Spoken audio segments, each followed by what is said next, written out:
Good morning, everyone. The court's ready when everyone's ready.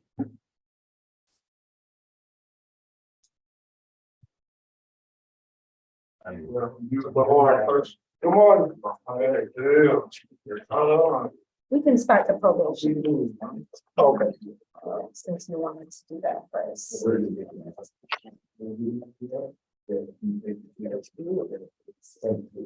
Good morning, Judge Morrow. Good morning, Francois. I hope you're well today. I am. Thank you. Hope you are too. Yes, thank you. Where are we starting today? We're gonna be starting on the probation calendar with positions 6 and 7. Mr. Ivory.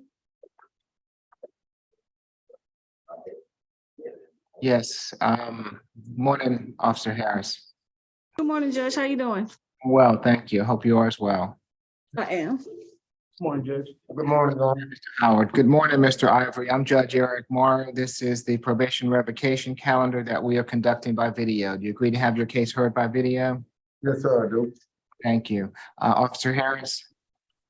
Yes, Your Honor. I can't find Mr. Ivory's paperwork, but probation recommendation is give him the credit for time served and to close his case.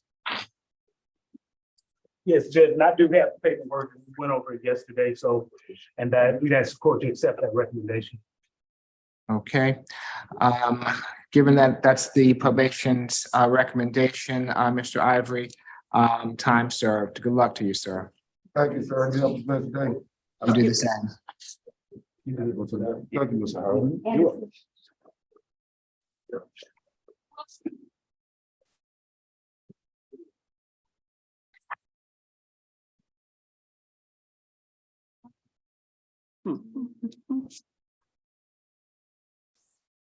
Who do we have next? This is gonna be on the probation calendar. Mr. Anderson, positions 1 and 2. Good morning, Mr. Anderson. I'm Judge Eric Morrow. This is the probation revocation calendar that we're conducting by video. Do you agree to have your case heard by video? Yes, sir. Thank you, Mr. Anderson. Officer Harris? Mr. Anderson was sentenced on February the 7th, 2023 to 12 months to complete a shoplifting course. As of today, Mr. Anderson has not reported to our office. He has 154 days remaining on probation. Probation recommendation is to give him credit for the time he served and to close his case. Judge, we'd ask the court to follow that recommendation. All right. Time served, Mr. Anderson. Good luck to you, sir. All right, thank you, sir. You're welcome. You good. I need no paper. No. Go back to back. Mr. King. All right, y'all have a good day. This is gonna- Hey, I need y'all to sit down, Anderson. We're not gonna do that. This is gonna be positions 10 through 13, Mr. King. This is on the regular calendar. Okay. Mr. King needs to be arraigned, or is there going to be a waiver? Yes, Judge. This is Tyson Bray with the Public Defender's Office, Your Honor. Mr. King, we will waive formal arraignment, enter a plea of not guilty, and then we are asking for the court to consider bond in Mr. King's situation. Okay. So you're going to file a written waiver of arraignment for the court? We will, Your Honor. And I'm sorry, counsel, tell me your name again. It's Tyson Bray, and that's B as in boy, R-A-Y.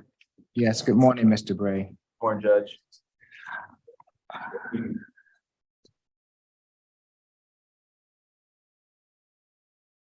Who do we have on from pretrial this morning? Ms. Tyson? Yes, Your Honor. Good morning. Good morning. May I have Mr. King's history, please?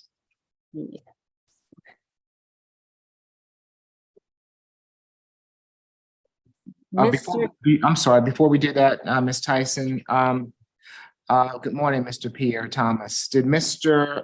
King miss another judge's court date? Good morning, Your Honor. Did he miss another judge's court? I do believe that he has a failure to appears on the calendar. Is he before us this morning because he missed a court date from someone else's calendar and was picked up on a warrant?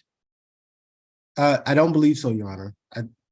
I do say that he currently has a $10,000 surety bond on the case ending in, one moment.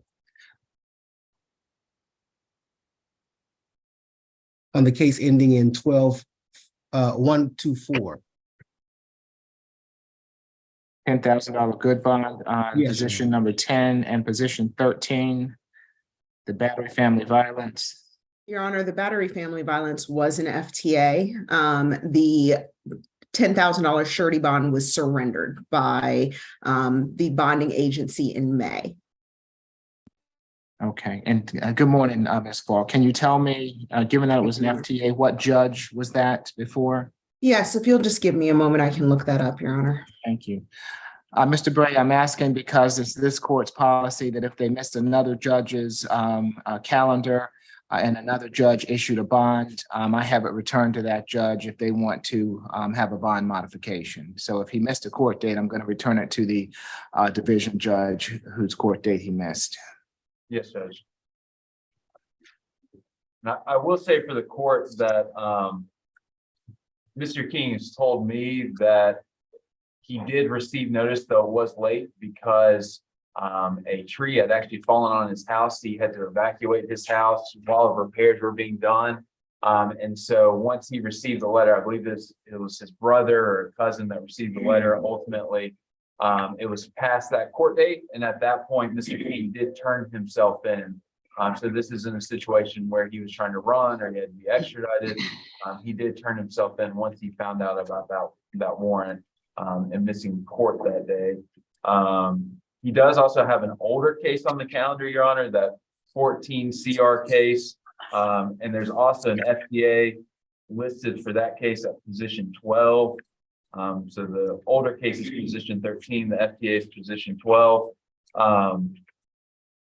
His understanding is that case had previously been disposed of in a negotiated plea. I reached out to the attorney that handled that negotiated plea. I had not received a response, but I do know that he had entered a negotiated plea in 2018 while supposedly this 2014 case was pending. So I would imagine someone would have caught that in the negotiations and tried to resolve that.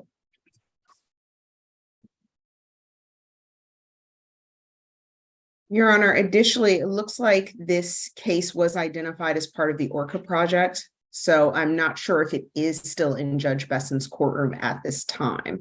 But yes, there was a failure to appear. It was a dormant case. And then it looks like it was identified for the Orca project.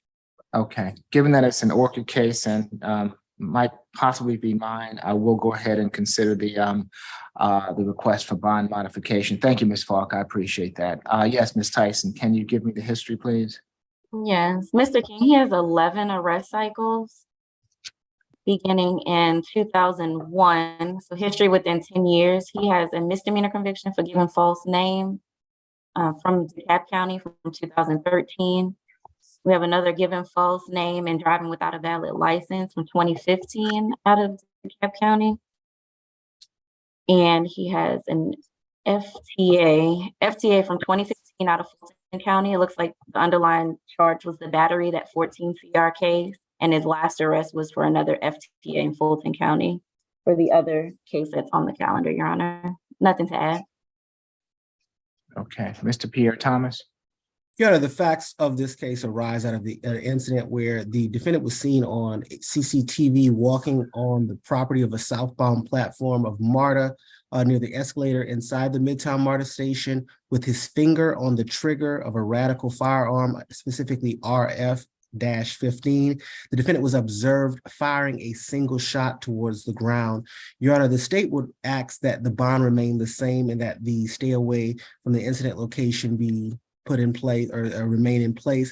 Your Honor, I'd just also like to go ahead and point out that the 2018 case was essentially reduced from aggravated battery and aggravated assault to what it ultimately became, Your Honor. And so for those reasons, we find the defendant to be a risk to reoffend. We find him to be a danger to society as he entered a public MARTA station with said firearm. And we just ask for the bond to remain the same at this time. Okay, so just so I'm accurate, currently the bond for position number 10, the discharge of firearms, is a $10,000 surety bond. Is that right? Yes, Your Honor.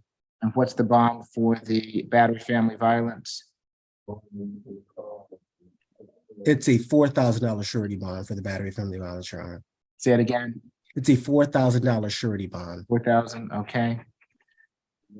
And Your Honor, just really quickly, on that 23 CR 0000124J case, which I believe is the discharge of the firearm, the bond is actually set at 20,000 on that failure to appear, the bond surrender in the jail system. So I know it was set at a 10,000, but it looks like when it was surrendered, a new bond was set for 20,000, and it says set by judge. And that case is in front of Judge Besson. It's the 14 CR case that looks like it was slated for the Orca project, but in the chat, it looks like Mr. Jordan, the clerk, is saying that also is going to Judge Besson. So I believe both may be on Judge Besson's calendar, although in the clerk's record, it says that the 14 CR case was slated to go to Orca and the 23 CR case is in front of Judge Besson. Okay, so it's not a 10,000 good for the discharge, but a 20,000 surety. That's what's in the jail record. So I'm just reciting what I'm seeing when you pull up the jail record. Okay, thank you, Ms. Falk. Yes, Mr. Bray. Yes, Your Honor. My client, I think we're asking for a reasonable bond here, Your Honor. We're asking for a $10,000 bond total. That's what Mr. King, he says he believes it'd be a stretch, but he believes that he would be able to make a $10,000 bond total. He was born and raised in Atlanta, Georgia, Your Honor. He's got a home address. Again, that's the address where the tree fell on his house, but he can return there. Is 89 Ellis Road in Stone Mountain, Georgia. He's got a 10-month-old child and an 18-year-old daughter. His wife actually passed away in 2020, and he is the primary caretaker of the 3 children that he has at home. So there are family members out there, Your Honor, that need Mr. King home. He's previously been meaningfully employed. He's worked as a chef for 18 years at a number of different restaurants in the area, Your Honor. As the court heard, Mr. King is not a convicted felon. That firearm that he was possessing at the MARTA station, he legally owned and possessed. He tells me that there are more facts here than the warrants themselves lead us to believe in that there were actually a number of other folks that were arrested during that incident for an alleged robbery where they tried to rob Mr. King. And during the course of that robbery, his firearm was accidentally discharged while he was trying to escape. So, Your Honor, again, we're asking for a $10,000 bond. Mr. King's 40 years old. He has children out there that rely on both him and his income. And I think that's a reasonable bond, Your Honor, to ensure that Mr. King will come back to court. Okay. For position number 10, Yes, ma'am. Yes, ma'am. I'm watching this right now. Thank you.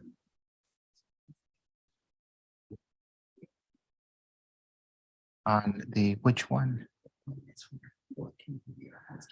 Okay, so I'm getting some communication from Judge Besson's whose cases these are. I'm going to return these cases to Judge Besson so that she can, if there's a modification of the bond, so that she can modify it. It appears that both these cases are from her calendars, and as such, I'll let her deal with the modifications of the bond since that's her request, it appears.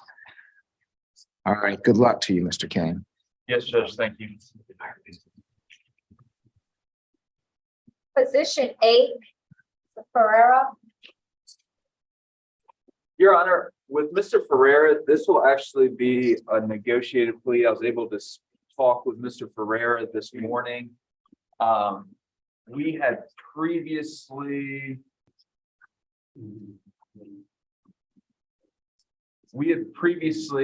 I don't believe we went over that paperwork actually, Judge. So if I could have a moment to go through the rights that he'd be waiving by entering a guilty plea. We have gone over the state's recommendation and wish to accept that as well. So if we just- Okay, just let me know when you're ready for Mr. Fier. We can go on to the next person. Thank We'll you, be- Judge. We're coming back to him. Yes, Position 15, McMillan.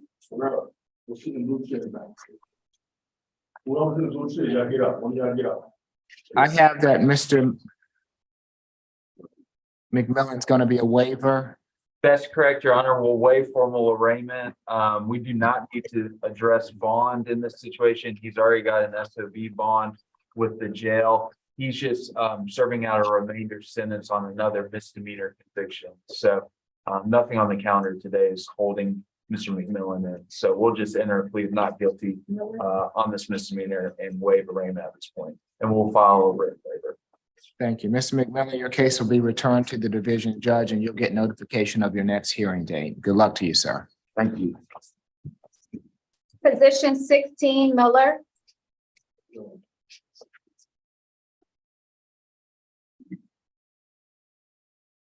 Your Honor, with Mr. Miller, he's in the same position as Mr. Ferrara earlier in the calendar. He's accepted the state's negotiated offer in this case, so I just need some time to go over the paperwork briefly, and we'll be able to resolve this matter. Okay, so we'll come back to Mr. Miller. Thank you, Judge. Oh, be careful. Position 18, Ogletree.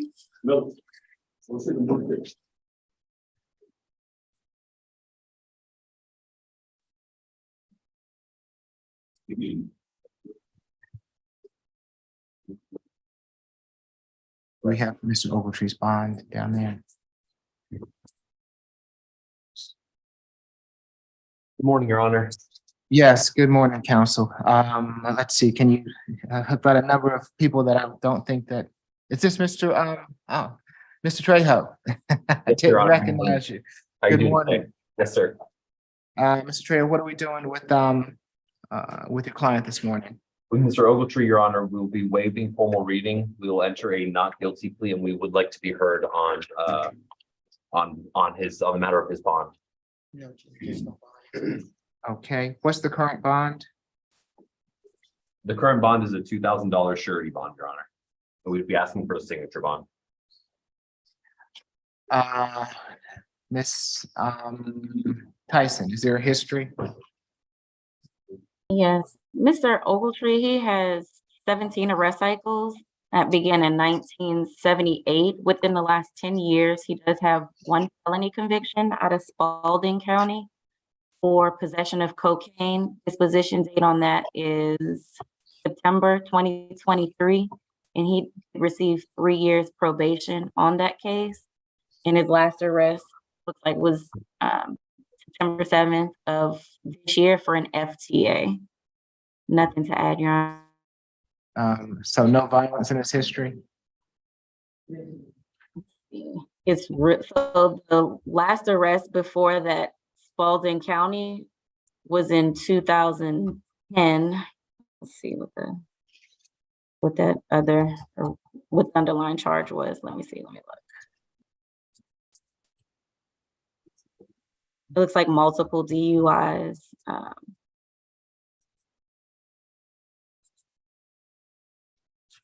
And driving offenses. I'm not seeing anything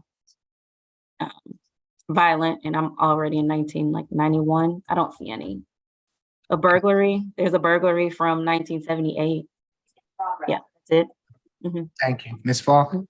Your Honor, I just want the court to be made aware that this case was actually, the defendant failed to appear on, let's see, Zoom status conferences on June 17th, July 20th, and August 14th. So August 14th of 2019, June 17th of 2020, and July 20th of 2020. The defendant failed to appear for all of those hearings. The state then moved that his bond be revoked in an amended motion in July of 2020. The defendant was called for a motions calendar on August 31st of 2020, failed to appear. Judge Morrison then had his bond ordered forfeited. So we are requesting that this case go before Judge Morrison so that she can address the FTA that the defendant has on this case for his multiple failures to appear in her court. Mr. Trejo?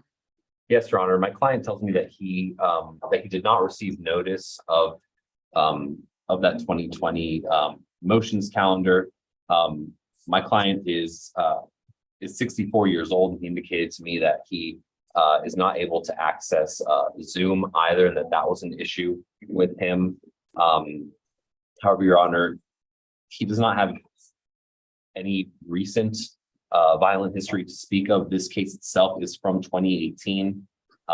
He is local to Georgia. He's from Griffin, and he has lived there his entire life.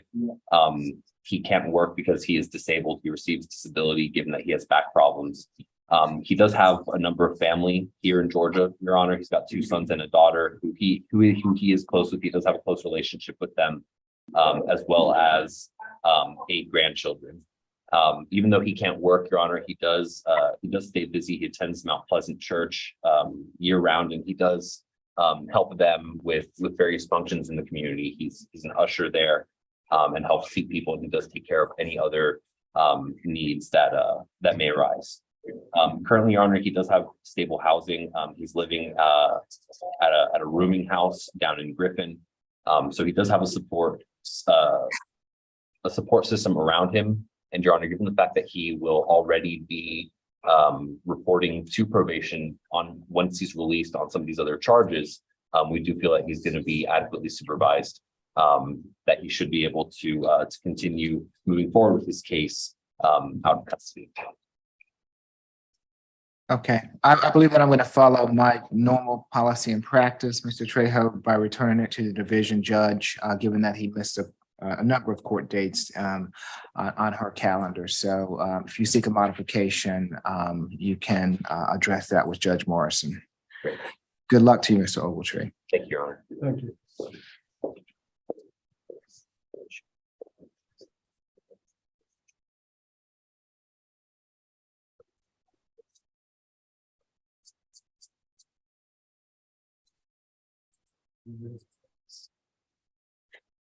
Position 20, Stroming.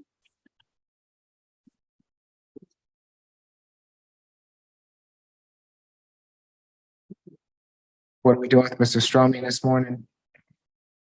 Yes, Your Honor. For Mr. Stroming, we are waiving formal reading. We would like to be heard on bond.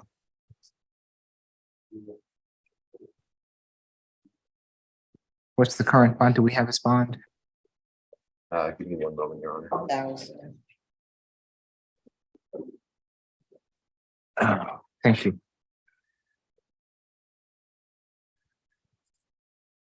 I'm not sure who issued the bond, as it's not signed by an issuing judge, but it was issued by one of the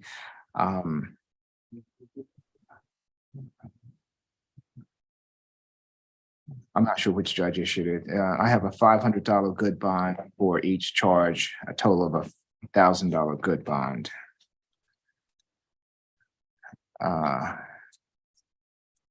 Your Honor, maybe I'm looking at the wrong paperwork. Is this for Mr. Ernest Stromany? Yes. Your signature is at the bottom of what I'm looking at. I can forward it to you. Okay. And what did the one I'm looking at is dated October 2nd. What's the other? This is dated October 2nd. I Okay. can forward it over to the court with the court's permission. Oh, as no, well. here we go. I have it. Okay. And there was a no further contact with Sherika Wilson. Stay away from 732 Wood Creek Way in Roswell. Okay. Yes, Ms. Falk, do you have an objection to the modification? Yes, Your Honor, and I can go into some detail about why. Just briefly, the facts of this case are that this incident happened on September 30th, 2023 at 12:30 a.m. at the La Quinta Hotel. In reference to a domestic dispute, officers responded to that location, met with Sherika Wilson, who stated she had to walk on foot to that location to use a telephone because the defendant had taken her cell phone. She also told the officers the defendant had taken her AirPod and her car keys. There was a verbal argument she was having with the defendant, who was her boyfriend, and he pushed her, which caused her to fall into the bathtub.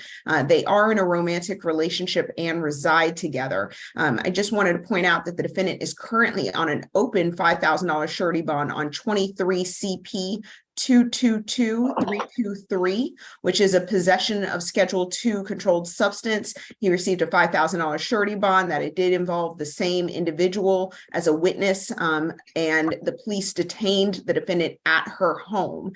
Additionally, the defendant had arrest in 2015 for felony domestic battery by strangulation, 2018 for violence against a pregnant woman, 2022 a violation of order, cyber stalking. Additionally, the defendant had a 2016 conviction for battery domestic violence in Florida, a 2018 violation of domestic violence order in Florida, and a 2020 violation of domestic protection order in Florida. Those were all convictions in Florida. So I believe that would have been, just hypothesizing here, the basis of Your Honor's initial bond was due to that lengthy history of violence towards women, as well as violations of the protection order, which was carried out here in this case as well. That is why we are objecting to a reduction of the bond. Thank you. Mr. Trejo? Yes, Your Honor. Mr. Sturming has spent some time in Georgia. He's originally from Florida, but he has lived here for the last 2 years. Mr. Sturming also has been gainfully employed throughout his entire life, and he typically would have finances to be able to pay a bond, but he doesn't have anybody who's able to sign for that bond or to act as a surety on his behalf. So he's stuck in a limbo, Your Honor, where he is unable to bond out at this time. He does have family. He has two young children, an 11-year-old girl and a 4-year-old son in Florida, who he does provide for. He sends money home, and he does buy clothing for the children, and he is an active participant in their lives. Even though he has been in Georgia for work, he does frequently travel back to Florida to see them. Given the fact that he currently is in the situation where he's not able to make bond, we would ask for a reduction of bond. Okay, I think I'm gonna leave the bond where I'm not gonna give him a signature bond in this regard. I'm gonna leave it where I initially set it on October 2nd. Good luck to you, sir. Thank you, Your Honor.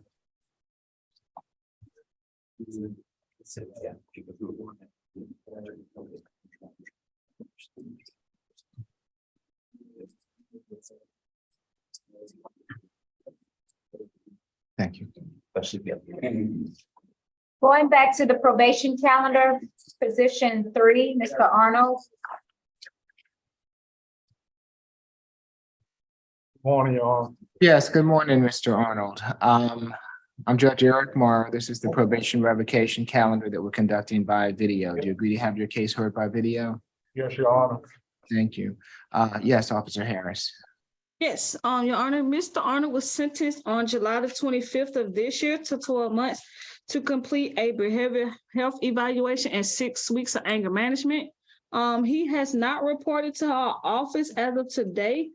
He has 7 months remaining on his case. Probation recommendation is to continue him on probation and to complete the evaluation within the first 30 days and the anger management within the first 60 days. What's the problem, Mr. Howard? Judge, he was actually rearrested not long after this arrest, so he's spent a significant amount of time in custody the past 57 days on something different. So that sort of hampered him from reporting and things of that nature. So he's willing to get the 6 anger management classes done as well as the evaluation. So we'd ask the court to follow that recommendation upon release. Okay. I'll follow the recommendation of the probation department, Mr. Arnold. Go ahead and start getting that BHE and doing that 6 weeks of anger management so you can get this behind you, okay? Yes, Your Honor.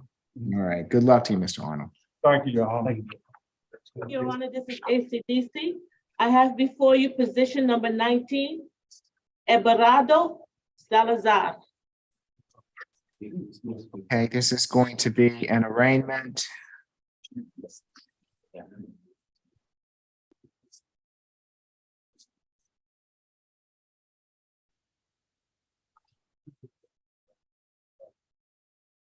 waiver of injunctions.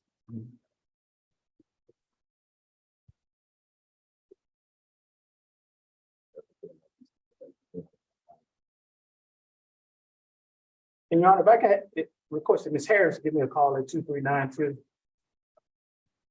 If she's listening, I tried to chat, but I didn't get her. I'm sorry, Mr. Howard, what's that number again? 612-2392.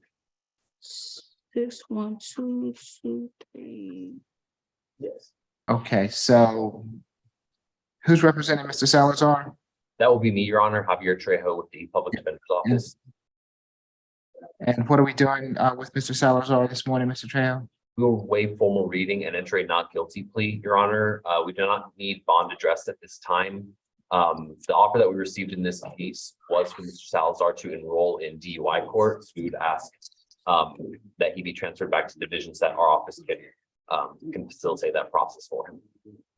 Okay, Your Honor, just out of curiosity, I know that this case has been reset several times with the PD's office saying that they were looking into getting him enrolled into DUI court. Do we know the status of that, Mr. Trejo, at this time? Not at this time. Not at this time. Okay. It had been, I've been in court and this has been continued, I think this is, I think, the third time it's been continued so that they can seek out DUI court. And I was wondering where the update was at this process, Your Honor, as part of this process. It's not going to be sent to DUI court at this time, Ms. Falk, I guess, in short. Okay. Thank you for letting me know. I appreciate it. okay, so Mr. Salazar, your case is going to be returned to the division judge. You'll get notification of either your next hearing date or whether you've been accepted into DUI court, sir. Okay, I understand. Okay, good luck to you, Mr. Salazar. Okay. Thank you. Your Honor, I will return with the 4 females. Okay, and while I have, let's see. While I have Ms. Falk there, whose case was, and I'm sorry, I can't remember, was Reginald King, the one that was in Judge Besson's court? Yeah, That is Mr. Thomas's, Your Honor. For the state. My Yes, and- apologies. No, that's Your Honor, fine. it's Mr. Bray for the defense. Okay, so I'm being told by Mr. Jordan that he has reached out to Judge Besson's litigation manager in this matter, and that that the FTA, she would like me to set a bond on the FTAs. As such, can we return to that? Is he still there in court? Your Honor, he is not here in court. Mr. Mr. King, Reginald King. Yeah, they took him back already. You guys need him? Yes, we will. I don't want to move forward unless he's there. Thank you, Judge. So that I can set a bond for him on these FTA holes. I believe he already has a bond on the other 2 cases. That's right, correct. Yeah. So the 14 CR case with the FTA warrant number 23 FTA 0000899. He has a no bond hold on that case, and that's the one that needs the bond set on it. The other case does already have a bond set, Your Honor. Yes, the other case has a bond on it, just a 14 CR case, FTA hold. Okay, 14 CR, that is the, what is the bond on the, what is the bond on the other FTA? Let me check the judge.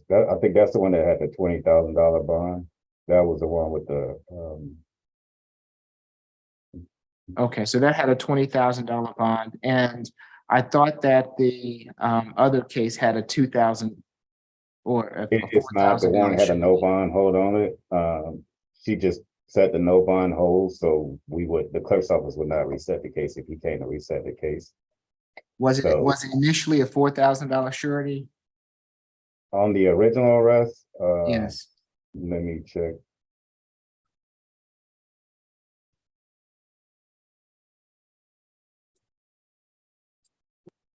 When Norris gets back.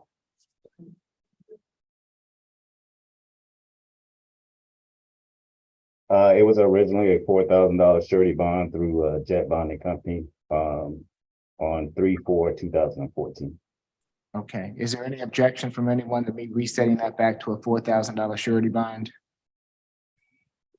Your Honor, my client indicates to me that he would be able to post, I think that put his bond at a total of $34,000.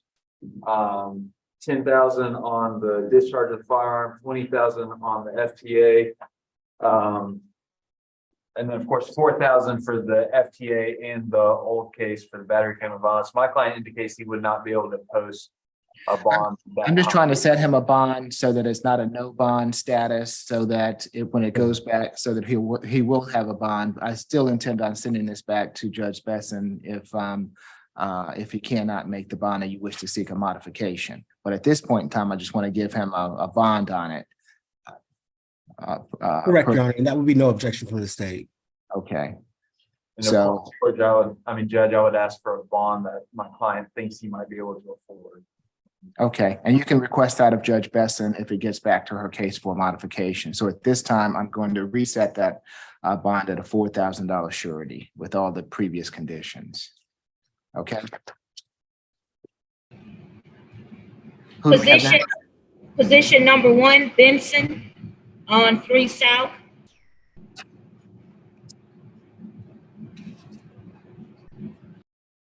Has this been presented for a felony transfer? Yes, Your Honor, the paperwork has been filled in. Okay, but you've not heard in that regard as of yet. We're waiting on a response. Okay. Your Honor, this is, okay, No, this is not Mr. Benson yet, No. Your Honor. they're on. Oh, okay, I apologize. Yeah. I apologize. So Judge, we were, given the fact that the case has not been transferred yet, we were asking for a bond hearing on these 2 charges on the calendar. Okay. You're filing a waiver of arraignment, is that correct? Well, Judge, we'll waive arraignment, enter a plea of not guilty, and just ask the court to address bond. All right, I set this bond initially on October 3rd, a $500 surety bond for the obstruction, a $1,500 surety bond for the reckless, total of a $2,000 surety bond with a curfew of 9 to 6. Yes, Mr. Pierre Thomas. I'm sorry, Your Honor. The state's objecting to the bond hearing. Okay, well, I'm going to have a hearing, so if you want to participate, you can go ahead. Absolutely, Your Honor. One moment. Your Honor, the facts of the case is that on September 14, 2023, the officers responded to a shot call at the incident location, that incident location being 54 Peachtree Street, Southwest Atlanta, Georgia. The officers on scene stated that Jermileth, Jermileth Downings sustained a gun wound to his left ankle. The MARTA police had noticed 2 suspects and they had been detained. One being the defendant, another being Tremon Palmer, Tremon Palmer. Officers on the scene believe that they saw the suspects. Palmer extend his arm and hold the firearm. Officer eventually was able to catch up with both the suspects, and two firearms were recovered along the route in which they both took and ran from the police officers. The suspect, Palmer, was charged with aggravated assault, possession of a firearm during the commission of a felony, and obstruction of a law enforcement officer. That is the case that is currently within the DA's office in the Superior Court, that we're asking this case to be transferred, as this defendant is a co-defendant with that case. The recommendation from the state is that the bond remain the same, and that the stay away condition to stay away from 54 Peachtree Street remain in place, the curfew remain in place, that being 9 p.m. to 6 a.m., and that there be no further contact with the co-defendant, Tremon Palmer. And we'd also like to note that this, I apologize, Your Honor. We also like to note that this particular defendant has an open theft by receiving case in Fulton County, 23 CP 217300. Thank you, Mr. Pierre Thomas. Mr. Bray? Yes, Your Honor. Mr. Benson, he is 17 years old, Your Honor. Though he does have that pending, other pending case, he has no felony convictions or any other arrests besides these two cases that I'm aware of. He has lived in Atlanta, Georgia since he was in the 3rd grade. He can return to his sister's address, 397 Westchester Boulevard, Northwest. Again, that's in Atlanta, Georgia, Your Honor. He is enrolled, since he's 17, he is enrolled at the Atlanta Virtual Academy Online.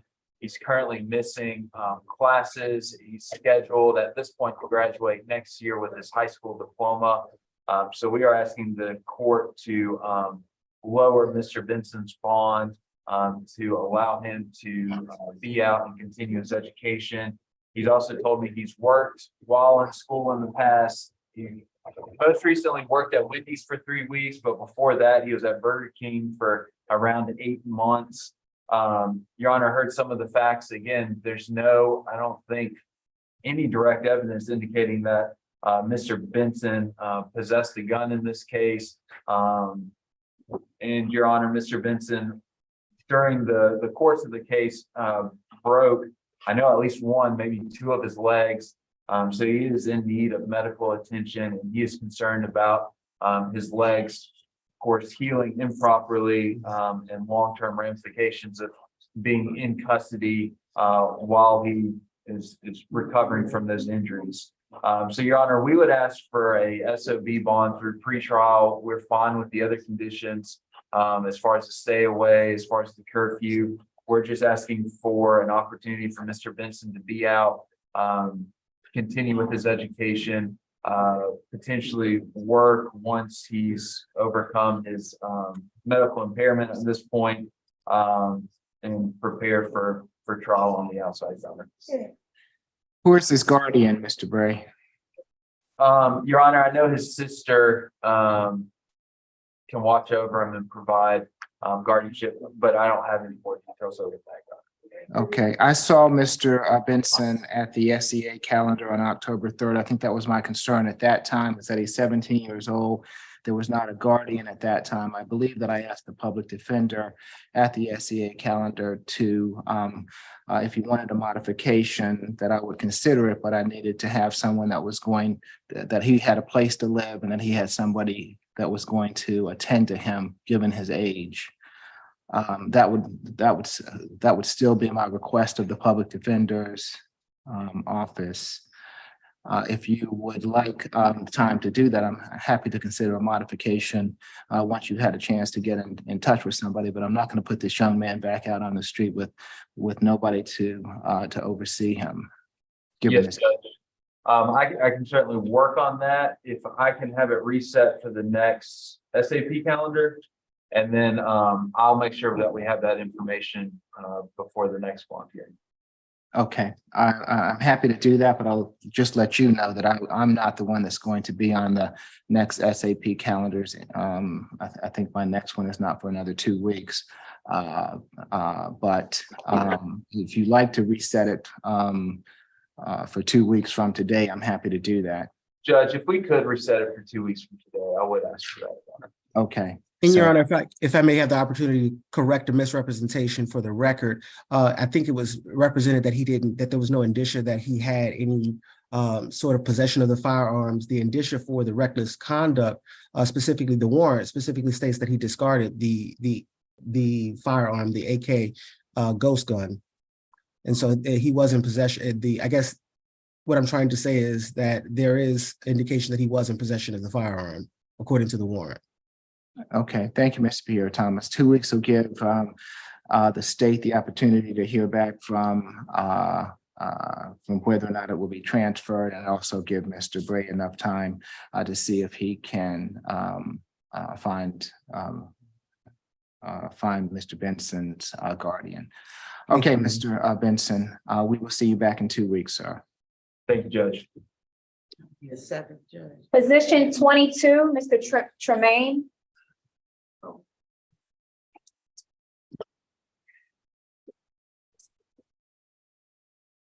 I'm sorry, Francois, tell me again. Position 22, Tremaine. Thank you. You're welcome.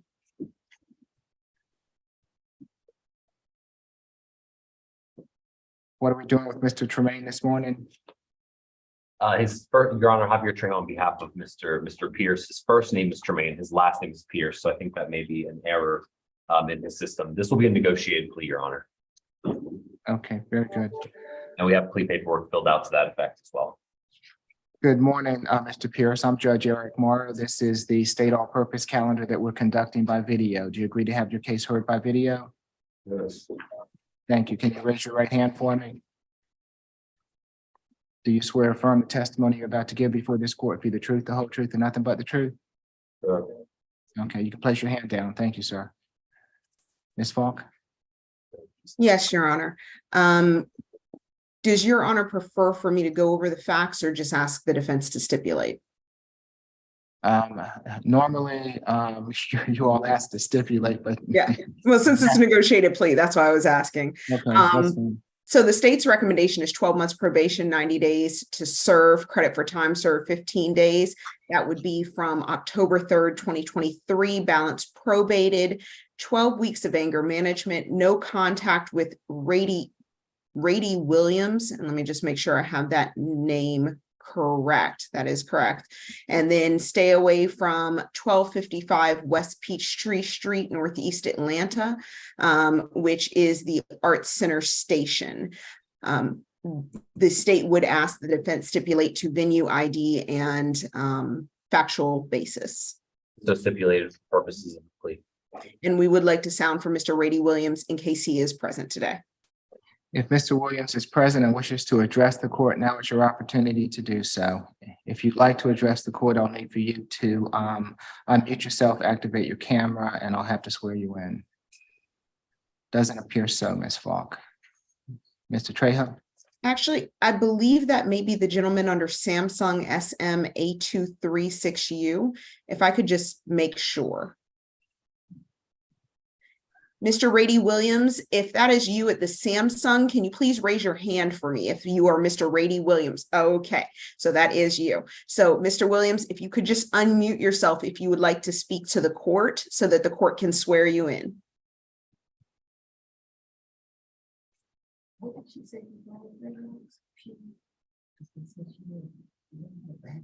Yes. Thank you.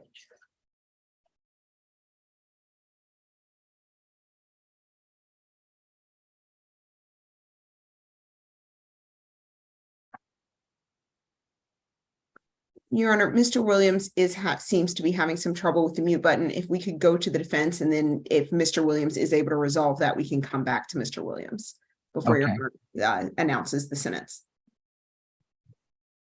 And Mr. Williams, possibly, I'm not sure what device you're on, but if you will look at the bottom of the device, there might be three dots that you might need to press on to unmute the device, or it'll be a little microphone at the bottom. There you go. Can you hear me? Yes, sir. All right. Good morning, Mr. Williams. Would you like to address the court in regards to this matter with Mr. Pierce this morning? Do you have to swear me in, sir? Yes, I would, sir. Okay, yes, yeah. I'm happy to hear from you if you'd like to address me, but I'll have to swear you in. If you can raise your right hand. Yes, sir. You swear affirm the testimony you're about to give before this court be the truth, the whole truth, and nothing but the truth? Yes, sir. Okay, you can place your hand down, Mr. Williams. What would you like to tell the court? Sir, I don't know who this individual is. I was at the MARTA station, minding my business on September the 9th. And for no reason, this individual attacked me from the blind side. He didn't attack me straight up as a man. He hit me with something real hard. It knocked me unconscious. It knocked me unconscious. It caused a great deal of blood to leave my body. He robbed me of my electronics. And for reason, I still don't understand what the hell he doing putting his hands on me. I don't even know him. I never seen him before, Judge. This the first time I seen him. He got a mask on his face. I still can't tell you what he looked like. I got a scar on my face from the damage he caused to my body. I got a scar on my face for the rest of my life. It cost me $4,300 at Emory University Hospital to repair my face, and I'm still in pain. So I don't know who this little individual is or why y'all want to let him back on the street, but this is the first opportunity I got to speak to anyone. The Malta police called me up and said, I got a court date coming. They're going to let me know in advance. Somebody called me last night and said, you got to be in court 9 o'clock in the morning. That's it. They took no police reports from me. They didn't say anything to me. So this individual is a felony. It's not a misdemeanor case. They want to let him go out and the next 12 months, anger management. No, this is a straight killer. He's gonna kill somebody. He attacked a man old enough to be his father. And I did not provoke him, Judge. I did not provoke him, but he robbed me and he assaulted me, and I want him to pay for it with a felony charge. I don't care how old he is. He's 17. I want to see his face, Judge. I want to see his face. That's what I have to say, Judge. Ain't no way in the world you're gonna let him go on no 12-month management. This man hit me something so hard, he knocked me down, and I didn't wake up till I got to Emory University Emergency Center. That's when I woke up. That's when I remember where I was at.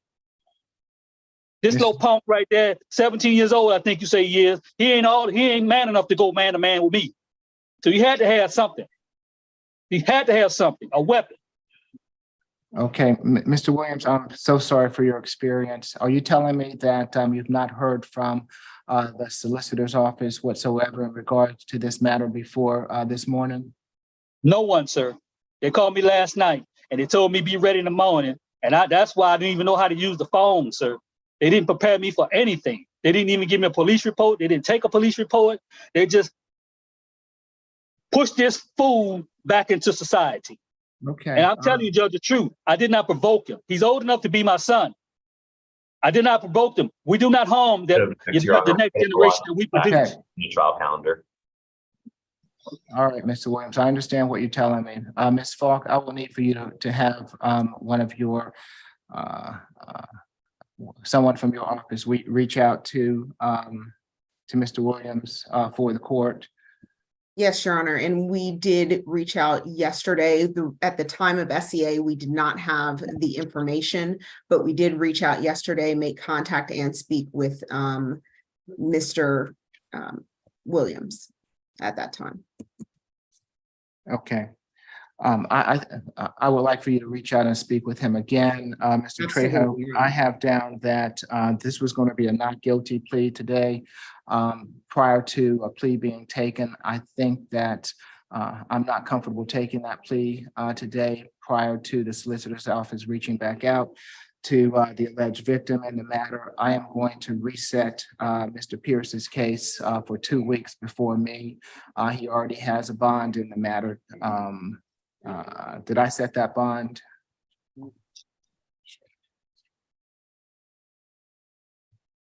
I'm not sure, Your Honor. I believe it was set at a $2,000 surety bond. He has a $2,000 surety bond that was set by another judge. I'm inclined to reset this before myself in 2 weeks on the SAP calendar. Yes, Your Honor. All right, Mr. Williams, we appreciate you being here. Someone from the solicitor's office will reach back out to you, sir. You will be informed of the next hearing date as they continue to investigate the matter. Mr. Pierce, I will see you back if you don't make bond in 2 weeks on the state all-purpose calendar. Okay, who do we have next? Thank you. Position 5. 6 and 7, Mr. Favors. What position was that, please? One more time. 6 and 7 Favors on 3 South. Favors. Judge, I don't believe Mr. Favors is in the courtroom. Oh, I apologize, Your Honor. I'm gonna get used to this at some point.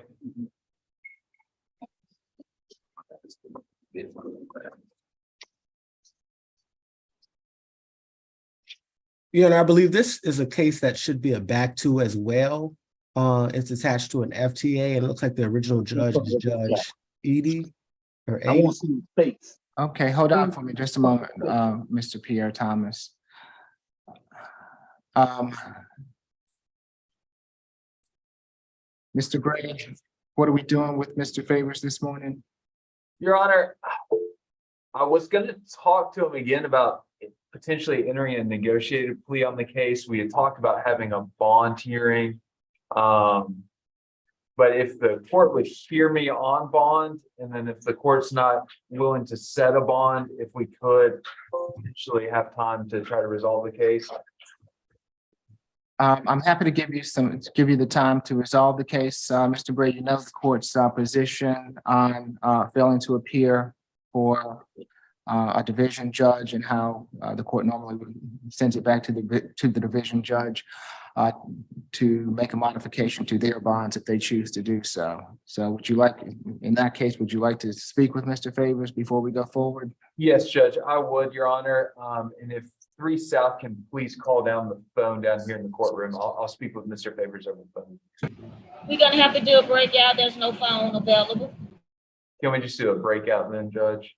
Okay, we'll have to wait till we get to the end of the calendar because you'll shut courtroom 2 down if you have a breakout, unless you have a laptop there with you. We Thank got a you, laptop. Judge. I apologize, Judge. Okay, so we'll have to come back to Mr. Favors. I apologize. Position number 5. Hold on, Ms. Milton. Hold on, give us a second. They have, Mr. Derek Howard has a laptop of his own. He's gonna go to a separate room, Judge. Okay, thank you. Yes, and Ms. Fair's position 5, she's also mine. This is a negotiated plea, Your Honor. Okay. Good morning, Ms. Ferris. Good morning. I'm Judge Eric Morrow. This is the state all-purpose calendar that we're conducting by videos. Do you agree to have your case heard by video? Yes. Thank you, ma'am. Can you raise your right hand for me? Do you swear from the testimony you're about to give before this court be the truth, the whole truth, and nothing but the truth? Yes, sir. You can put your hand down. Thank you, Ms. Ferris. Yes, Mr. Pierre Thomas. Yeah, the state's recommendation in this case is the time served offer. She is to serve 44 days in custody, credit for the 44 days that she's already served. Okay, Mr. Bray. Yes, Your Honor, that's correct. This is a negotiated plea. We're asking the court to accept that negotiation. Ms. Ferris, it's my understanding that in case 21 CR 006633B, you wish to plead guilty to obstruction of a law enforcement officer. Is that correct? Yes. Are you under the influence of any drugs or alcohol this morning? No. You've been represented by counsel. Are you satisfied with your counsel's representation? Yes. You understand that you have a right to a trial by jury on this charge, and that by pleading guilty to it, you're giving up your right to a trial by jury? Yes. Has anyone forced or coerced you to plead guilty? No. I'll accept the plea as negotiated, Ms. Ferris. Good luck to you, ma'am. Thank you. You're welcome. Position 5 for 3 South, Mr. Daquan Hatcher. Your Honor, before the attorney move away, does he have position 21 and position 30? That, I believe those are Mr. Trejo. Okay, so position 21 and 30, and then I have a probation revocation. Okay, you all just tell me where you'd like for me to go next. Position number 9, 3 South, Mr. Daquan Hatcher. Okay. Who's representing Mr. Hatcher this morning? Sure, that is my client. I did receive, I believe I had, let's see, I apologize, position 9. I do need to also speak with Mr. Hatcher just briefly. I received an email this morning from the solicitor with updated negotiations. I just need to share that with Mr. Hatcher. Okay. Can you call Mr. Hatcher? I will, Your Honor. We've got the laptop down here. I'll ask for a breakout room on that laptop. I'll speak with Mr. Hatcher and the other gentleman at the last position. Okay. Thank you. Is there someone else that we can take while we await that? Yes, Judge, we can do, this is gonna be on the probation calendar, position 12, Mr. Lightsey.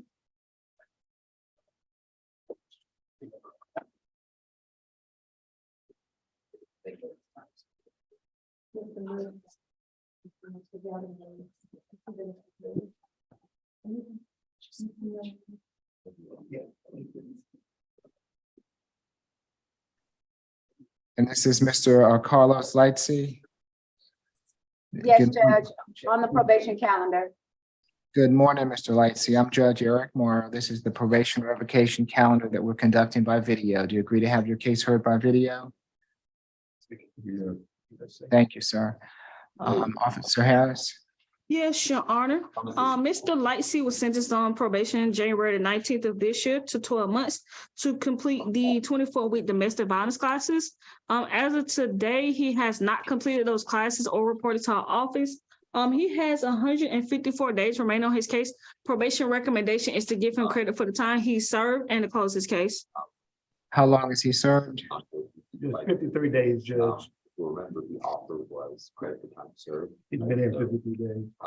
Yes, you get credit for the time you already did, but close your case and be able to get out today. But What's the issue? Judge, he's homeless, doesn't have any income, unstable housing. It's just not likely he would be able to complete the requirements of probation, given that he spent almost 2 months in custody. We'd ask the court to accept the plea recommendation, close his out. Go forward with that. Does he have services once he gets out? We're gonna provide the normal, information about potential housing placements to him. My social worker is here now. But it's just, that initially will probably be some type of a shelter where obviously, it's gonna be a situation where he's gonna need to find some type of stable living arrangement. Okay, Mr. Howard, I'd like for you all to work with him to see if you can find him a place to reside once he gets out. And given that that's the recommendation of the probation department, this court will accept it. But I don't want to just put him back out on the street if you can assist him with housing. Yeah, she's here, Judge, and we'll definitely work on that. All right, good luck to you, Mr. Lightsey. Yes, sir.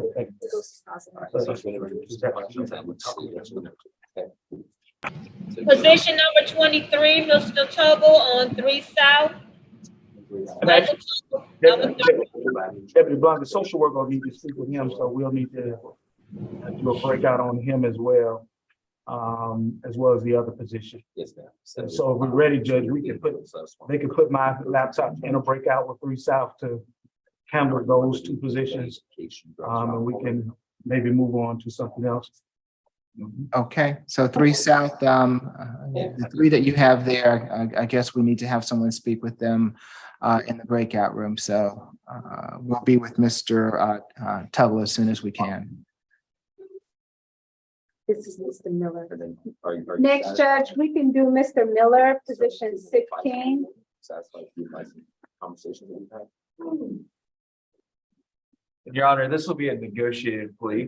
That you understand by entering the plea. Yes, good morning, Mr. Miller. I'm Judge Eric Morrow. This is the state all-purpose calendar that we're conducting by video. Do you agree to have your case heard by video? Is that, I'm sorry, sir, is that a yes? Right to see, hear. Yeah. Your Honor, Mr. Miller is hard of hearing. Okay. Just have to take it slowly so Mr. Miller can hear the court. Did you hear what I said, Mr. Miller? We're doing this by video. Is that okay with you? He's saying we're doing this by video. Are you okay with proceeding? Yeah, sir. Okay, can you raise your right hand for me, sir? Can you raise your right hand? Can you raise your right hand? They're gonna swear you. Do you swear from the testimony you're about to give before this court will be the truth, the whole truth, and nothing but the truth? Yes, sir. All right, you can put your hand down, Mr. Miller. Thank you. Yes, Ms. Moore. Yes, Your Honor. The Senate's recommendation on this was time served, credit for time served 9 days and close. The defendant has been in custody since October 9th of 2023. This was a trespassing at Chevron. The state will ask the defense to stipulate as to venue, factual basis, and identification. And we will, Your Honor. Anything further, Mr. Bragg? No, Your Honor. Well, that's just the maximum, right? So. All right. So. Mr. Miller, you have to tell me if you can't hear me now, okay? Yes, sir. All right, it's my understanding that in case 21 CR 006041A, you wish to plead guilty to criminal trespass, is that right? Yes, sir. Are you under the influence of any drugs or alcohol this morning? No, sir. You've been represented by Mr. Bray. Are you happy with his representation? Yes, sir. You understand that you have a right to a trial by jury on this charge, and that by pleading guilty to it, you're giving up your right to a trial by jury? Yes, sir. Has anyone forced or coerced you to plead guilty? No, sir. Okay, Mr. Miller, I'll accept the plea as negotiated. Good luck to you, sir. All right, sir. Thank you, Judge. All right. Next, we have position 30, Ms. Natasha Wright, and I believe she's on the probation revocation calendar, 14 and 15. One second, Ms. Thomas. I'm so sorry. Yeah. Who's representing Ms. Wright? That will be me, Your Honor, Javier Trejo for Ms. Wright. And it's my understanding that that there will be a plea to the cases on the state all-purpose calendar. Is that correct? That's right, Your Honor. This is a negotiated plea and we've completed the paperwork to that effect. Okay, let's take that up first before we go to the probation case. Good morning, Ms. Wright. I'm Judge Eric Morrow. This is the state all-purpose calendar that we're conducting by video. Do you agree to have your case heard by video? Yes, sir. Thank you. Can you raise your right hand for me? Do you swear or affirm the testimony you're about to give before this court will be the truth, the whole truth, and nothing but the truth? Yes, sir. Okay, you can put your hand down. Thank you, ma'am. Ms. Falk? Yes, Your Honor, the state's recommendation is 12 months probation, 30 days, credit for time served, 15 days. That would be August 21st, 2023 to September 5th, 2023. Balance probated, 6 weeks anger awareness, no contact with Terry Moore and Thomas Bogan. And I can put those in the chat for the litigation manager. Stay away from 91 Peachtree Street Northwest, Woodruff Park on Georgia State campus, and alcohol drug evaluation and treatment. We are asking on count 2 and count 3 that be time served concurrent with count 1. The state would ask the defense if they stipulate to venue, identification, and factual basis. So stipulated for purposes of the plea. And we would like to sound for Thomas Bogan and Terry Moore in case they are present today. If either Terry Moore or Thomas Bogan are with us this morning and wish to address the court, now is your opportunity to do so. Doesn't appear so, Ms. Falk. Yes, Your Honor. Mr. Trejo? Yes, Your Honor. We just asked that the court accept this plea as negotiated. Ms. Wright has served some time that she is receiving credit for. And she is interested in closing her case. Okay. Ms. Falk, any objection to once the terms are completed that the probation go to a non-reporting status? Looking at the history, Your Honor, yes, I would object to that. She is currently on probation for a family violence battery that she was sentenced in 2023 on. So the state would object to non-reporting probation at this time. Okay. Ms. Wright, it's my understanding that in case 23 CR 005112B, you wish to plead guilty to 2 counts of simple battery and possession and use of drug-related objects. Is that correct? Yes. Are you under the influence of any drugs or alcohol this morning? No. You've been represented by counsel. Are you satisfied with his representation? Yes. You understand that you have a right to a trial by jury on these charges, and that by pleading guilty to them, you're giving up your right to a trial by jury? Yes. Has anyone forced or coerced you to plead guilty? No. I will accept the plea as negotiated, Ms. Wright. Good luck to you, ma'am. Let's see, Officer Harris, Yes, Your Honor. you have Ms. Wright on the probation calendar? Yes, for Ms. Wright. Yes. Yes, so yes, Ms. Wright's case has 6 months, 7 days remaining on probation. Wants to continue her own and to enroll into the domestic violence classes within a week, since she has a short time frame left to complete those classes. Tell me what the what the conditions of probation are? Yes, this 24-week domestic violence classes, Your Honor. Has she been reporting? No, Your Honor, she hasn't. And she had a prior revocation hearing with Judge Taylor on August the 7th that she failed to appear to. What's the problem, Miss? Is this your case, Mr. Howard? Yes, Judge was right. It's been in custody since, let's see, the most recent. She's been in custody the past 58 days, Judge. So that's why she hasn't been reported. But she understands the conditions and requirements that she has to comply with. We spoke about continuing on probation, and she understands she needs to do the DVIP.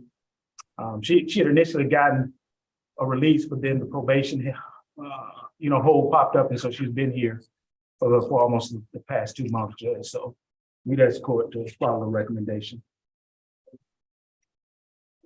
I will give you the opportunity, Ms. Wright, but once you get out, you're going to have to start not only doing these DV classes, but the 6 weeks of anger management that you have in the other case. So I'll accept the recommendation of Officer Harris, but know that if you do not report to probation as you're scheduled to do, and if you do not begin the domestic violence classes or the 6 weeks of anger management within the next month, that you will be back before me again, okay? Yes.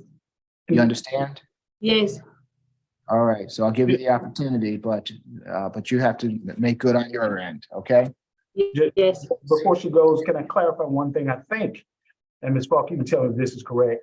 I think the first 12 sessions or how many sessions of the DVIP are anger management focus. I've heard people say that. I don't know if that's the case, but it's my understanding the first part of it is anger management. Then the second part of it is more toward the intimate partner type relationship.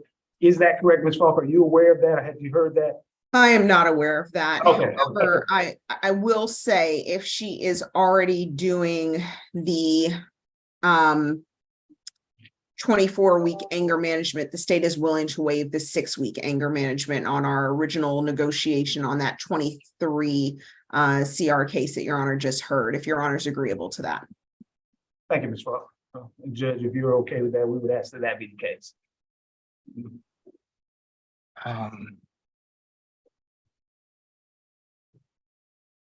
I just want to make sure that she does it, okay? Right. So if you don't enroll, because she's had the opportunity to do the domestic violence cases, and even though I know that you've said she was in custody, she wasn't in custody for a good little while prior to that time, and did not begin the classes or report to probation. So these are two separate charges. They're two, and I understand that that is duplicative, but had she done the domestic violence to begin with, we might not be back to where we are today, given the dates of these offenses. So I'm willing. Did you have something, Ms. Falk? I'm willing to accept your recommendation, but I don't think that she should get credit for something that she hasn't already done. That is correct, Your Honor. What I was just going to propose is that in our order, in our sentence, we make a condition that she must complete the 24-week anger management on the previous case as well. So Okay. that would satisfy both of the cases. And if she doesn't complete on her previous case, she's still on 12 months probation on this case starting today, minus 30 days, and could then be revoked on it if she fails to complete it during the pendency of this probation. Okay, that's fine with the court. Is that fine with you, Mr. Howard? Judge, I think that's fair. We would, obviously, she understands, having sat in jail for a significant amount of time, the importance of getting this done. So she indicated she would get it done. So I'll give her the opportunity to do it, Judge. Okay, very good. Yes. All right, good luck to you, ma'am. This is gonna be position number 8, going back to Mr. Piera.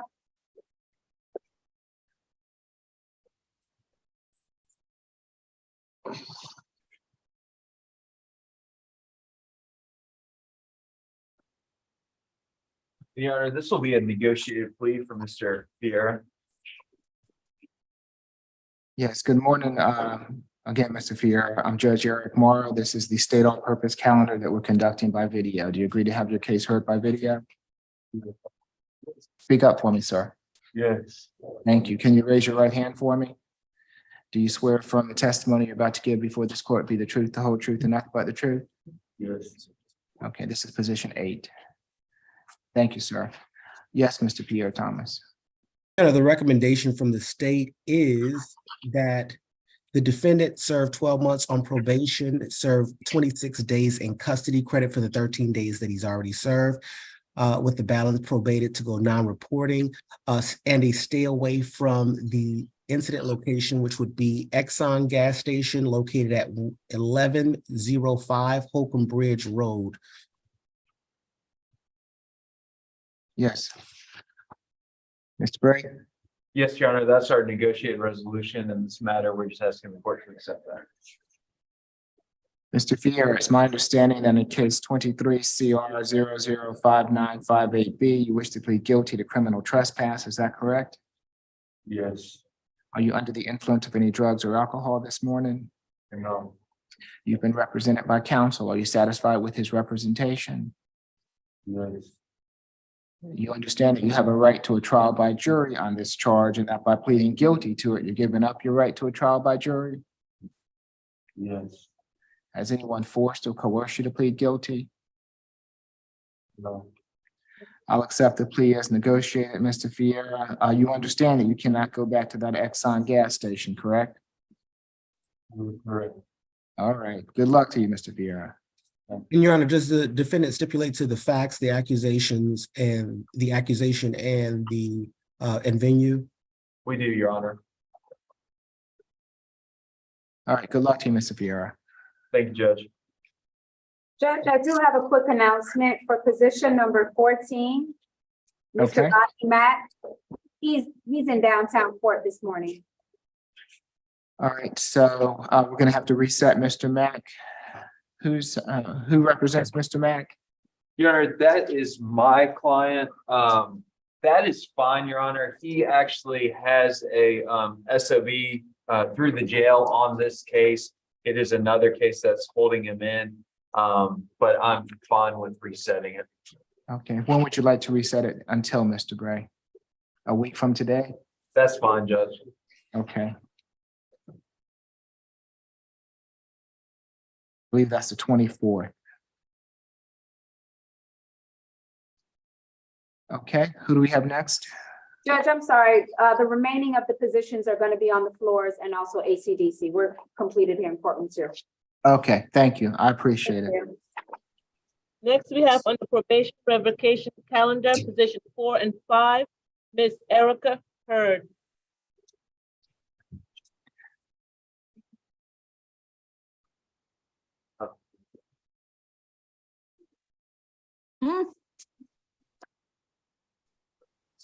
Good morning, Ms. Hurd. I'm Judge Eric Morrow. This is the probation revocation calendar that we are conducting by video. Do you agree to have your case heard by video?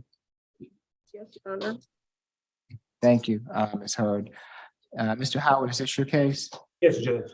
All right, Officer Harris. Yes, Your Honor. Ms. Hurd was sentenced to probation on April the 6th of this year to 12 months to complete a mental health evaluation. As of today, Ms. Hurd has not reported to our office. She has 267 days on probation.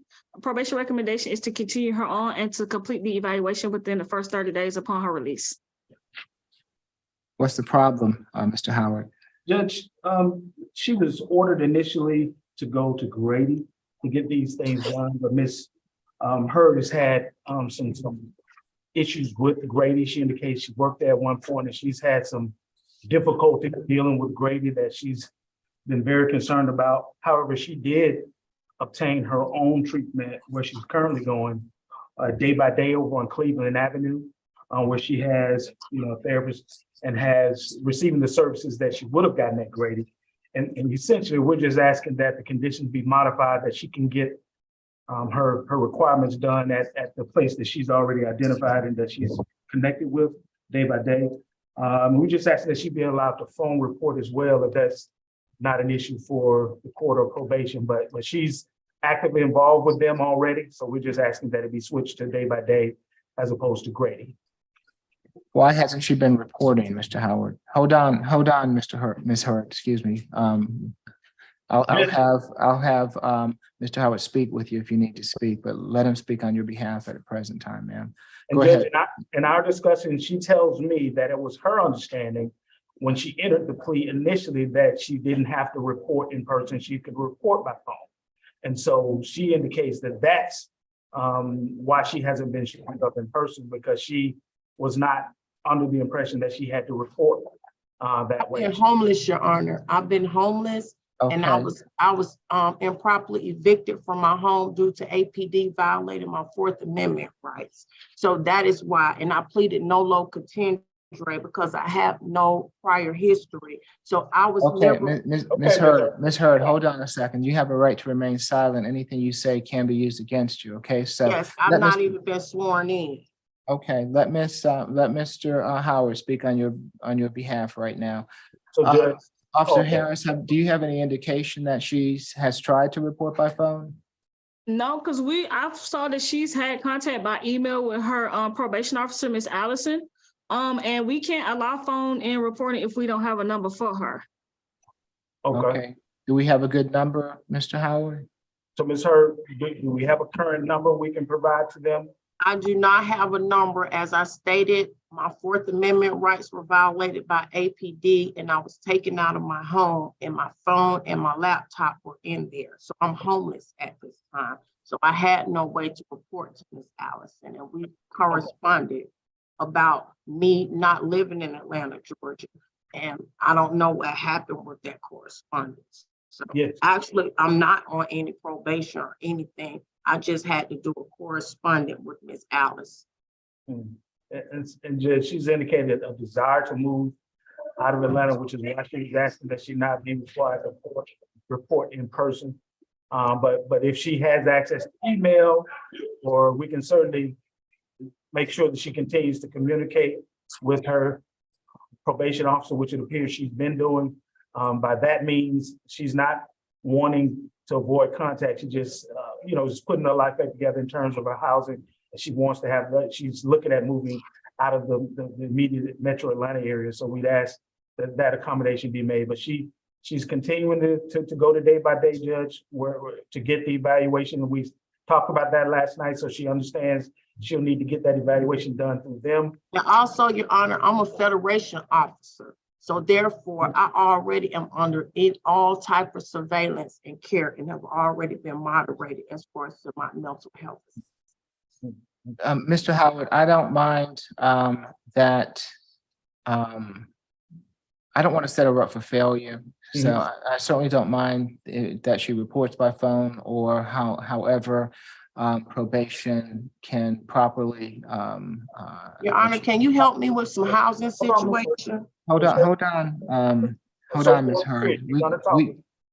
We can certainly Mr. Howard can get you in touch with a social worker who can help you with housing, ma'am. I just want to make sure that once you do get out, that you keep in touch with probation, whether that be by phone or in person or whatever other way that is deemed appropriate by probation. Okay. Understood, Your Honor. All right, very good. So Mr. Howard,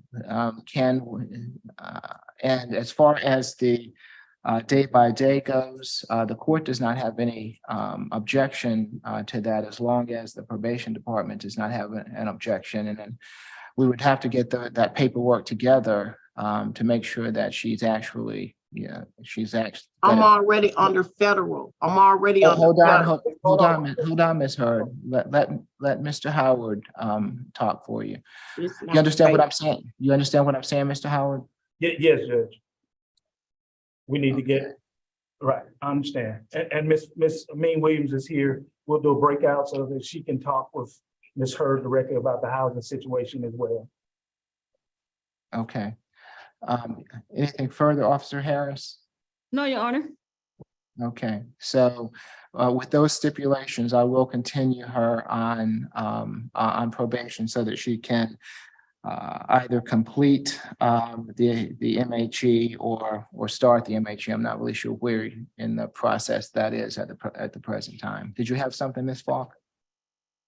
No, Your Honor, it's just based on the I understand. conversation but you just ordered MHET, so that addresses that. All right, very good. Anything further, Mr. Howard? Nothing further, Judge. Okay, so Ms. Hurd, Mr. Howard and his team will be in contact with you, okay? So what does that mean for my release, Mr. Morrow? Does that mean I don't, this is just a probation hearing, Ms. Hurd. I don't have any jurisdiction over that lease agreement that I believe you're talking about, but Mr. Howard will talk to you about. Yes, I think you're asking about her release, Judge, Oh. but right, Ms. Hurd, you'll be released within 24 hours based on you being continued on probation. But hold on, we're gonna have you talk with the social worker. So just sit tight. Yes, so I need to go back to my chair? Yeah, yes. Understood. Good luck to you, ma'am. Position 21, Jerica Thomas.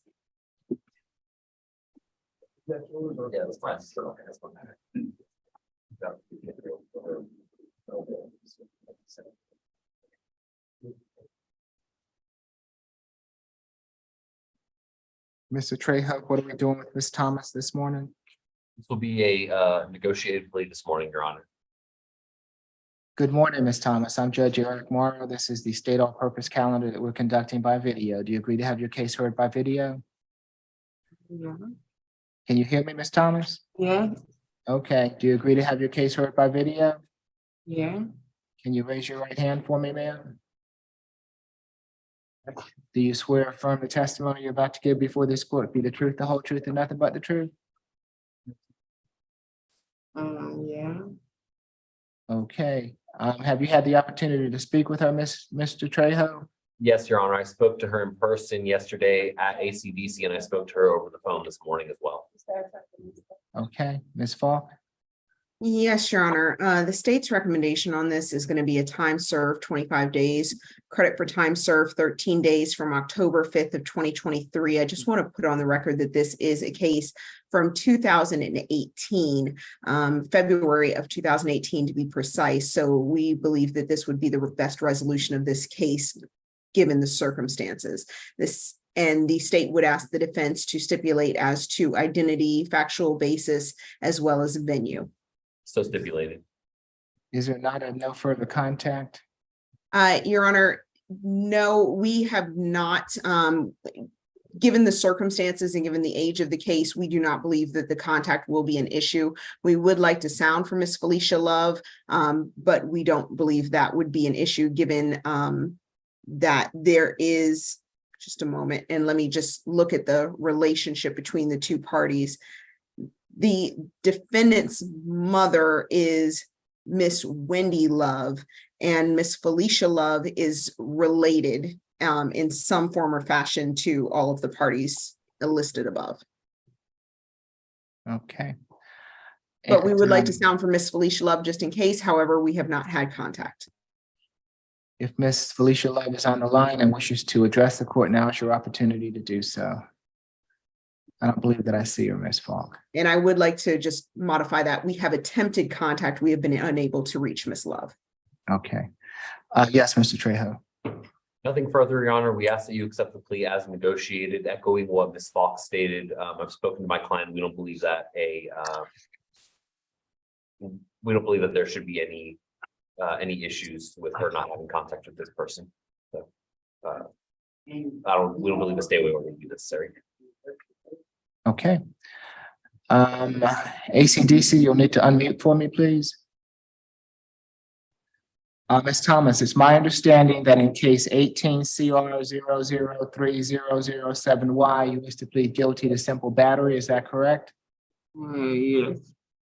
Are you under the influence of any drugs or alcohol this morning? No. You've been represented by Mr. Trejo. Are you happy with his representation? Yes.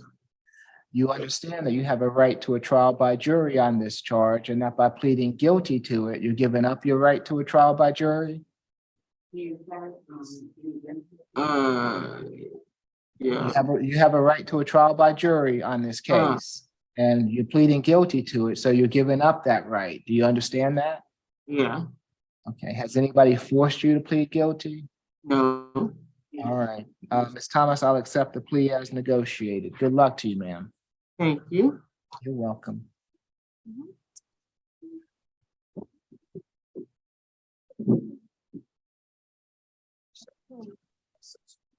Who do we have next? Attorney Trejo, Yes. client. That's your, Ms. Wright, I want to ask you a question. Well, I'll call her. She don't- We will call her. Yeah. This is Miss Wright. We can call Miss Wright. So the phone is free, Ms. Milton, you can call her. is the 2391 tied up? Yes, call that number. It's free. Okay. Do you want me to step back with you? It should come. Okay.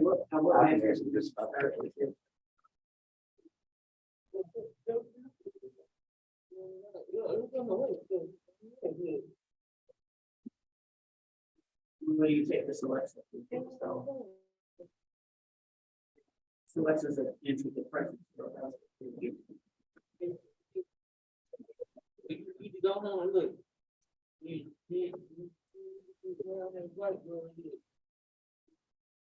When was the last time you took anything? Your Honor, Yes, Officer Milton. Ms. Janine Walker, position 26. Yes, She said that she's not feeling well and she don't want to come to court. okay. Who's representing Ms. Walker? That would be me, Your Honor, Javier Trejo. We have no issues. She indicated to me yesterday that she wanted to waive formal reading and enter a not guilty plea. And so we have no issues with her, with waiving her presence. Well, I think you need to speak with her before you waive her presence, so I'd be more comfortable if we just reset her until Thursday, maybe. Yes, Your Honor, that works for us. Thank you.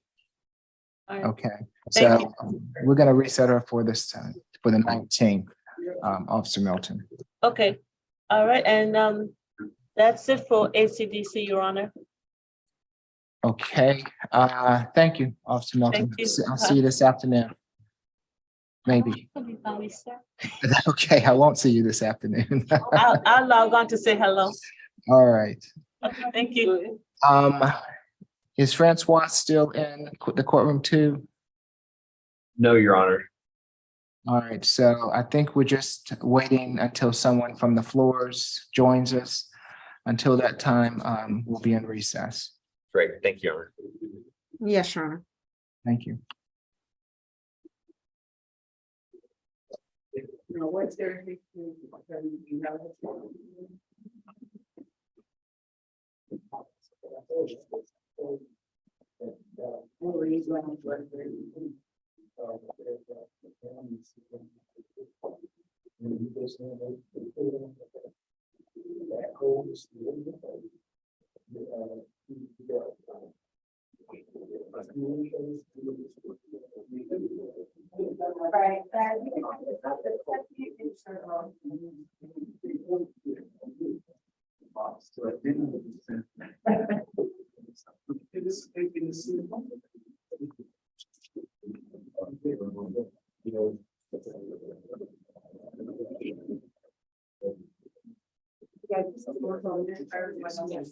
Hey. Well, but you have access to your money.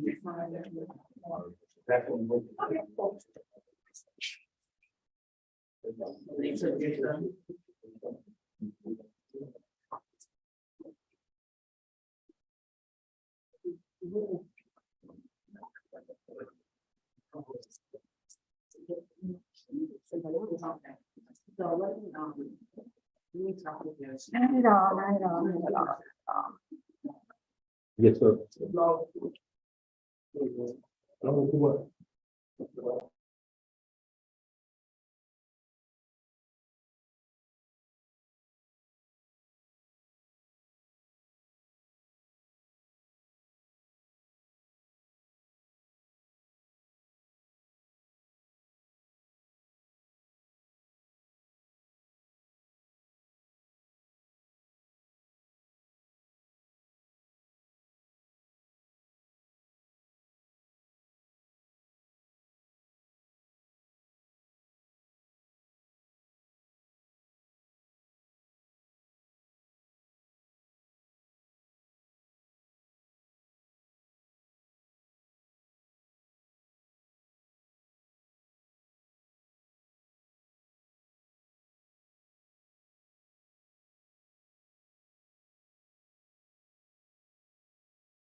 Position number 9, Hatcher 3 South.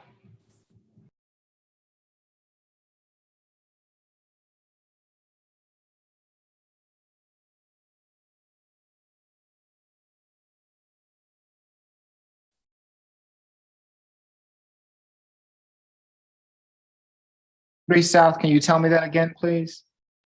Position number 9, Hatcher. And what are we doing with Mr. Hatcher this morning? And Your Honor, this will be a non-negotiated plea. He's pleading offer to the simple assault count, but then a guilty plea on the other 2 counts, the theft by shoplifting and terrorism. And what's contested as far as the negotiation goes?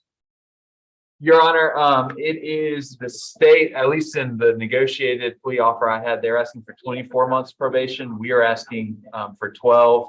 And then they're asking for 60 days to serve. And we are asking for 30 days with the credit for it'll be 17 days today that he's been in custody. And then also they were requesting a $500 fine. And that was the only other condition that we were going to request the judge not impose. Okay, good morning, Mr. Hatcher. I'm Judge Eric Morrow. This is the state all-purpose calendar that we're conducting by video. Do you agree to have your case heard by video? Yes, Your Honor. Yes, I do. Thank you. Can you raise your right hand for me? Do you swear affirm the testimony you're about to give before this court will be the truth, the whole truth, and nothing but the truth? Yes, Your Honor. Okay, you can place your hand down. Thank you, Mr. Hatcher. Ms. Tyson, can you give me the history, please? Yes, Your Honor. Mr. Hatcher, he has 7 arrest cycles beginning in 2021. He has a misdemeanor conviction out of Franklin County for a DUI. Yep, DUI disposition date on that is March 2022. He has another misdemeanor conviction out of Atlanta for theft by shoplifting. Disposition date is July 2023. He has an FTA from June 13th of this year in Woody. Let's see. And it appears he has a aggravated assault case that may be pending out of Brookhaven. The arrest date is July 13th, 2023. No disposition is listed on the GCIC, and I couldn't find a case number for that one. His last arrest was September 8th of 2023. Willful obstruction, simple battery, criminal trespass. He took a NOLO plea on that case, 22nd of 2023. He received a suspended sentence of 12 months and 12 days confinement on that case. Nothing to add, Your Honor. The July 2023 theft by shoplifting, was that a conviction? Yes, it was. Yes, out of Atlanta. Okay. Mhm. Thank you. And then that last conviction that I mentioned, that was out of Clayton County. I'm sorry. Okay, A NOLO plea. Give me 1 second. thank you. Yes, Mr. Pierre Thomas. Your Honor, the facts of the case is that on October 2nd, 2023, officers responded to a 911 call involving a dispute with a weapon at the incident location of 255 Piedmont Road Northeast. The 911 call advised that the defendant was threatening to shoot the workers at the location with a gun. The loss prevention officer, Darius Mitchell, who is the victim in this case, advised that he witnessed the defendant take a broom and walk out of the front door of the location, passing all points of sale. That is a Home Depot. The victim advised that he told the defendant to return the item, but he refused. The victim then grabbed the item and went to take the item back into the location, and the defendant followed him, threatening to beat him up and to shoot him with a gun. The witness, Robert Fleetwood, confirmed observing the same things that the victim told the officers that he observed.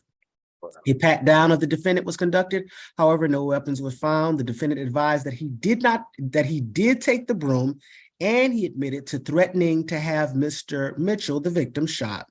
Your Honor, we've already heard of the 2022 DUI conviction, the 2023 specifically, I believe that's 7/5/23 conviction on theft by shoplifting. I believe that is, if I'm not mistaken, that is the indicia for desiring or wanting or requesting that $500 fine. I think it's statutorily mandated, if I'm not mistaken. And then the other conviction in 2023 out of Clayton County. And we also have in our records that 2023 ag assault out of Brookhaven, that arrest.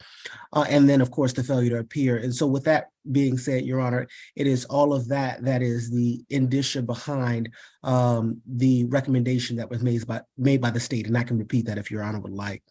Yes, please.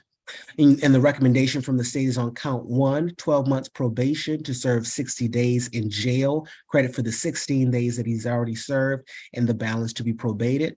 Count one I have on my, would you line them up for me? Because theft by shoplifting. Is it different on your? Well, I don't understand if you have theft by shoplifting. On the second one, you have the anti-theft class. I would think that would follow the theft by shoplifting.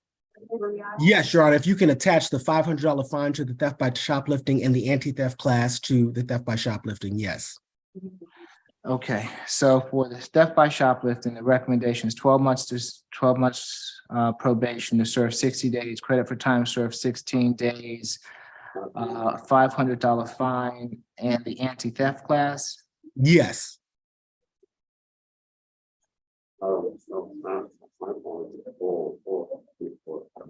And does it stay, is that for, stay away from the Home Depot? Yes, from the Home Depot on count 1 as well. Okay. All right, count 2 is the terroristic threats. Yes, that will be 12 months probation to be consecutive to count 1 with the balance probated. And no further contact with Darius Mitchell, the victim. Okay. He is to do 40 hours of community service and a 12-week anger management course. Okay. Count 3 will be 12 months probation to be concurrent with count 1. And so the total, Your Honor, that the state is requesting is 24 months of probation, 60 days to serve in custody, credit for the 16 days that he's already served, a $500 fine, a stay away from the incident location at Home Depot at 2525 Piedmont Road Northeast, Atlanta, Georgia, an anti-theft course, no further contact with Darius Mitchell, Darius spelled D-A-R-R-U-S, Mitchell traditional spelling, 40 hours of community service, and 12 weeks of anger management. Okay, thank you, Mr. Pierre Thomas. Mr. Brett? Yes, Your Honor. Mr. Hatcher is 23 years old. He is by himself here in Atlanta. He moved down here to Atlanta and to the area in order to work at a manufacturing warehouse. He held that job for about 1.5 years. And then he lost that opportunity. He has tried to work since then. And he most recently had a job at Chipotle right before his arrest in this incident.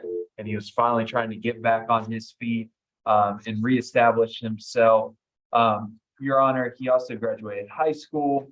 So he is someone that's worked in the past, that has sought some education, but he's also a young man at this point, Your Honor.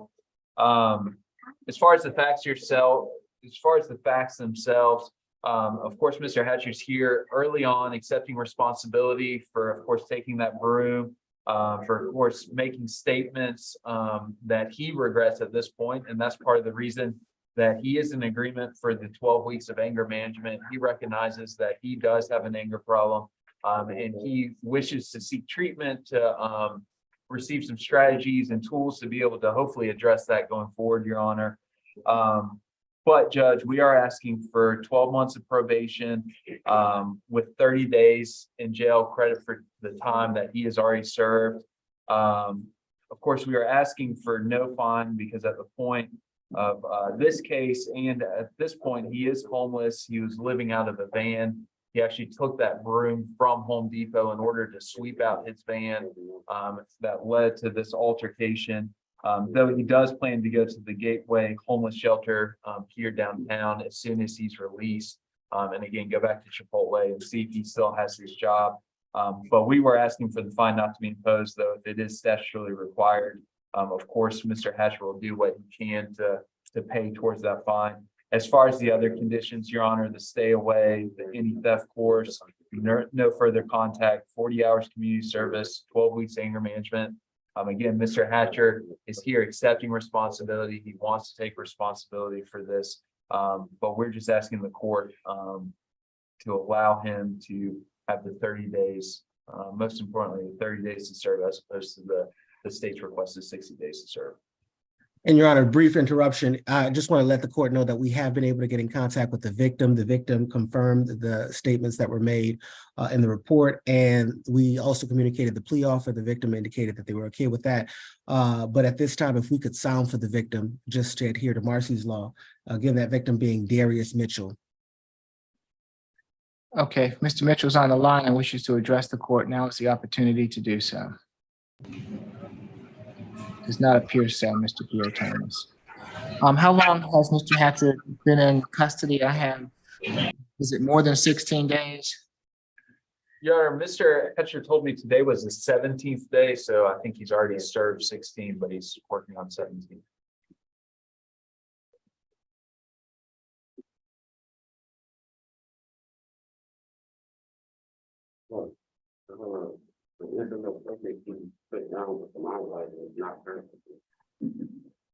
Would he prefer to do an additional 50 hours of community service as opposed to the $500 fine, Mr. Gray? Mr. Hatcher, would you be willing to try to do more community service? Yes, I will. Yes. Okay. And just to be clear, Your Honor, the record indicates, or the system indicates, that today is his 16th day. Okay. 16? Okay, thank you.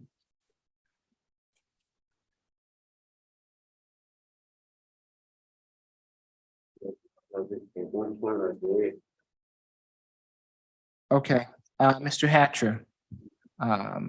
Anything further, Mr. Gray? No, Your Honor. Anything further, Mr. Pierre Thomas? Nothing further from the state, Your Honor. Mr. Hatcher, it's my understanding that in case 23 CR 005885J, he is to be guilty to theft by shoplifting, guilty to terroristic threats and act, and offered to simple assault. Is that correct? Yes, Your Honor, correct. Are you under the influence of any drugs or alcohol this morning? No, Your Honor, not at all. You've been represented by counsel. Are you satisfied with his representation? Yes, Your Honor. You understand that you have a right to a trial by jury on these charges, and that by pleading guilty and offered to them, you're giving up your right to a trial by jury?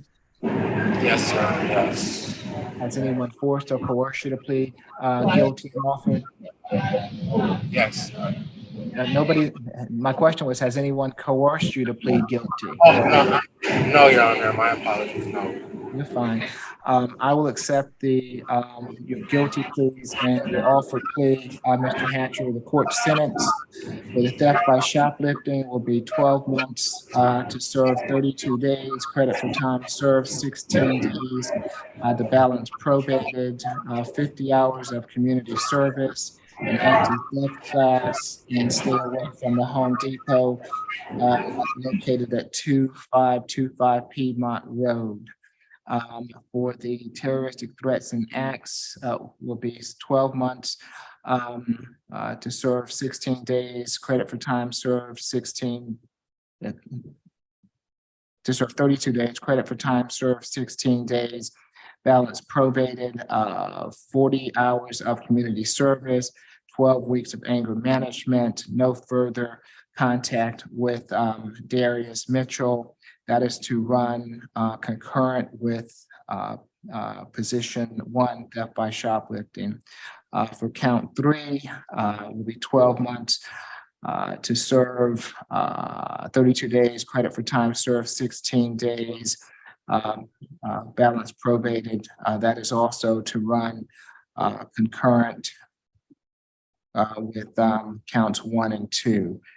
So you'll be on probation for the entire 12 months of reporting probation. All right, anything further from Mr. Hatcher? No, Your Honor. Thank you, Judge. All right. Yes, the simple assault was. Your Honor, my apologies. I just wanted to put this on the record. Under 16-8-14, because this is his second conviction for theft by shoplifting, one of the punishments is that the defendant shall be fined not less than $500 and the fine shall not be suspended or probated. So I just wanted to make sure Your Honor was clear that that was the statutory requirement. I didn't suspend it or probate it. I just converted it to community service. I would argue that's a form of suspension, but I just wanted to make sure Your Honor was clear on the state's recommendation being based on the statute. Okay, no, I understand it. I don't want to set him up for failure, given his situation. I also, Mr. Bray, want you to make good on the representation that you'll have a social worker get with him to help him with his housing, okay? Yes, Judge. All right. Good luck to you, Mr. Hatcher.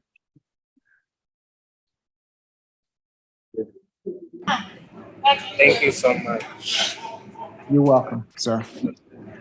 Next, we have position number 6 and number 7. Favors. Your Honor, this will be a negotiated plea for Mr. Favors. Okay.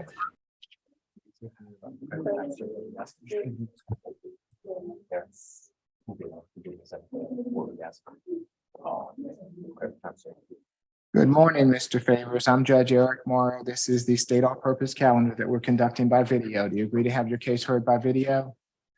You have to unmute 3 South for me, please. Yes, sir. Thank you. Can you hear me okay, Mr. Favors? Well, I have hearing aid, but I don't have them with me. I hear you now. Okay, all right. Can you hear me all right now? Yes, sir. Okay. Can you raise your right hand for me? Yes. Do you swear affirm the testimony you're about to give before this court be the truth, the whole truth, and nothing but the truth? Sir, yes, sir. Okay, you can put your hand down. Thank you, sir. Mr. Pierre Thomas? Your Honor, the state's recommendation in this case is a 12 months probation to serve 15 days in custody, credit for the 8 days that he's already served with the balance probated to go non-reporting, and a stay away from the incident location, that being 2135 Jones Road Northeast, and also no further contact with Ivory Winford. Also, Your Honor, as a result of this plea and the negotiation, the state agrees to null pros the FTA listed as 23 FTA 000903. And Judge, I apologize. I should have addressed this before we got started. But Mr. Favors, he actually resides at the 2135 Jones Road Northeast. His name is on the lease. He's fine with the no further contact with the alleged victim in this case, but the alleged victim does not reside there. It's Mr. Favors, his blind wife, and then I believe they have a child there as well. So that was the only condition. I apologize. I should have mentioned that before we got started. I don't know if the state got any confirmation. No objection from the state on the stay away provision, Your Honor. Okay, so no stay away. No stay away, Your Honor. Okay. So just a no further contact with Ivy Winford. That is correct, Your Honor. Okay, thank you. Mr. Bray, anything further? No, Your Honor. Mr. Favors, it's my understanding that in case 22 CR 0000581Y, you wish to plead guilty to disorderly conduct. Is that correct? Sir, yes, sir. But with reason though, sir. Are you under the influence of? With my reason. Okay, I can't hear you. Okay, yeah, I accept it. I accept it. Okay. All right, so if you can answer my questions, just yes or no, Mr. Favors, okay? Sir, yes, sir. And Your Honor, before you impose the sentence, we can sound for the victim to adhere to Marcy's law. That'd be greatly appreciated. If Ivy Winford is on the line and wishes to address the court, now is your opportunity to do so. Doesn't appear so, Mr. Pierre Thomas. Mr. Favors, it's my understanding that you wish to plead guilty to disorderly conduct. Is that right? Sir, yes, sir. Are you under the influence of any drugs or alcohol this morning? Sir, yes, sir. You've been represented by counsel. Are you satisfied with his representation? Sir, yes, sir. you understand that you have a right to a trial by jury on this charge, and that by pleading guilty to it, you're giving up your right to a trial by jury? Sir, yes, sir. Has anyone forced or coerced you to plead guilty? Sir, no, sir. Okay, I'll accept the plea as negotiated. Good luck to you, Mr. Favors. Thank you, sir. Thank you, Judge.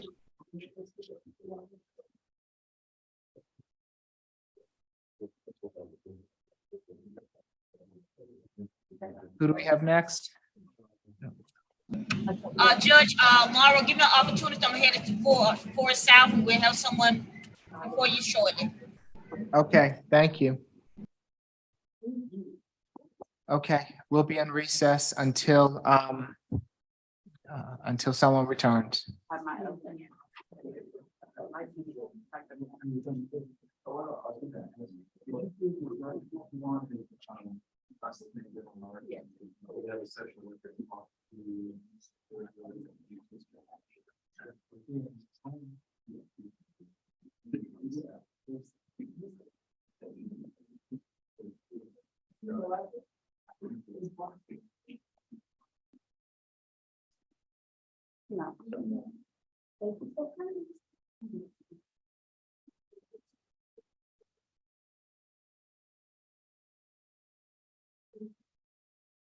Oh.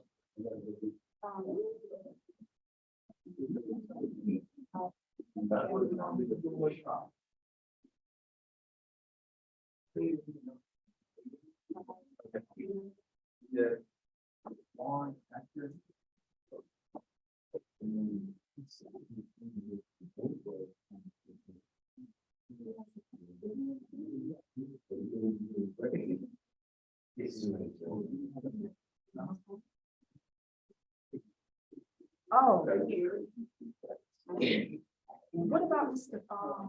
What about Mr. Fuller?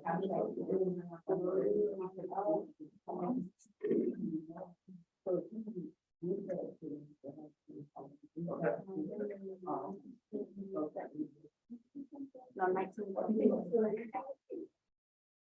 Ask her. That's what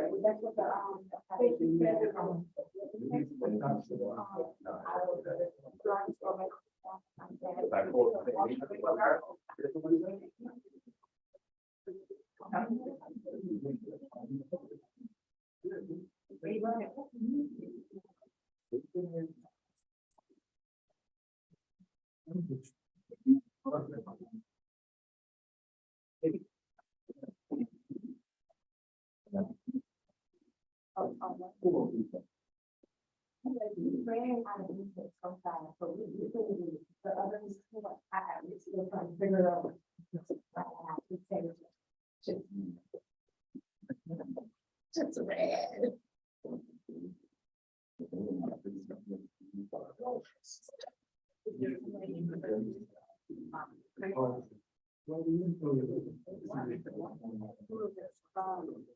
Oh, boy, that's hilarious.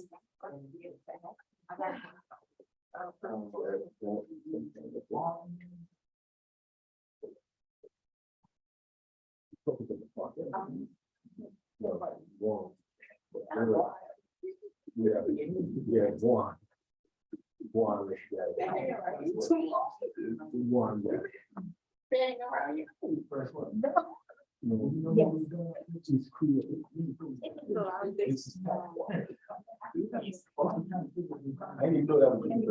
Yeah. You said wait a minute. Yeah, what's up, man? How you doing? Good. I'm good.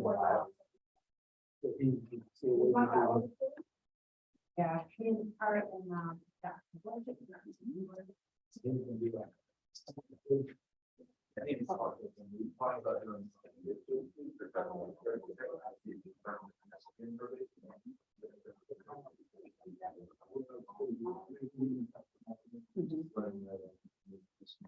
We got all this.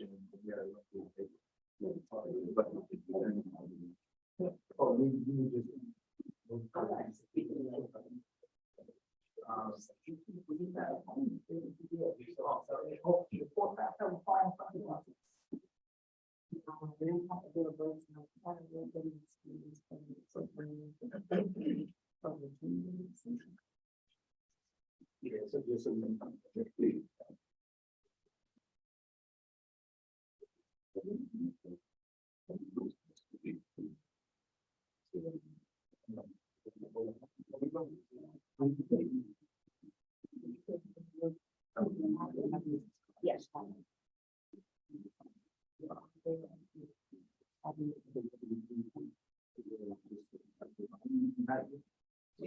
Ms. Grace, please check your chat.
So what did you buy?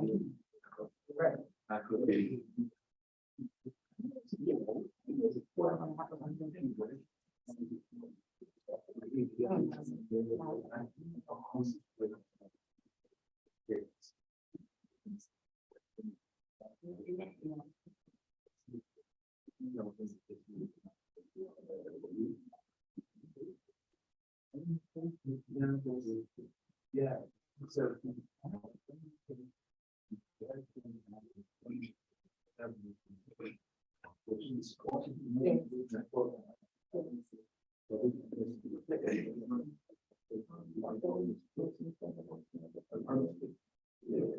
So he wouldn't.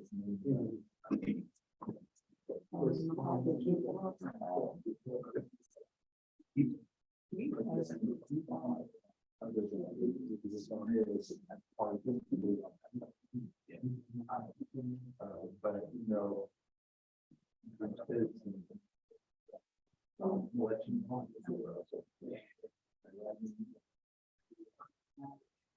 That one was reset for a week from today.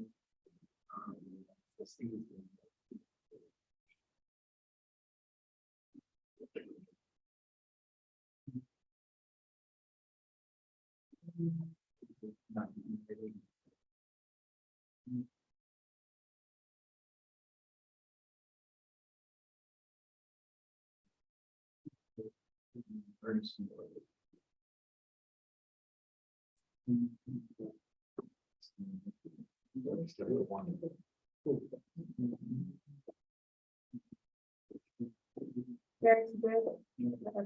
As far as this.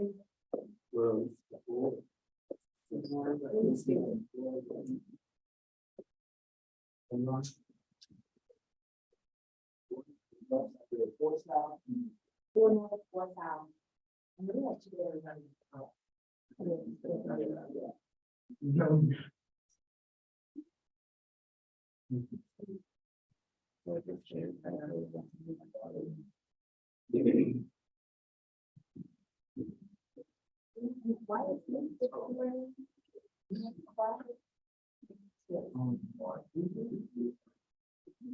August of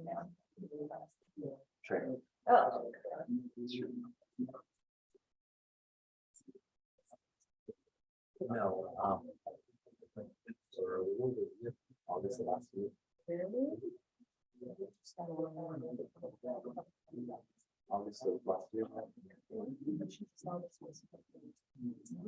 So I was, Position number 17, Mr. Minor.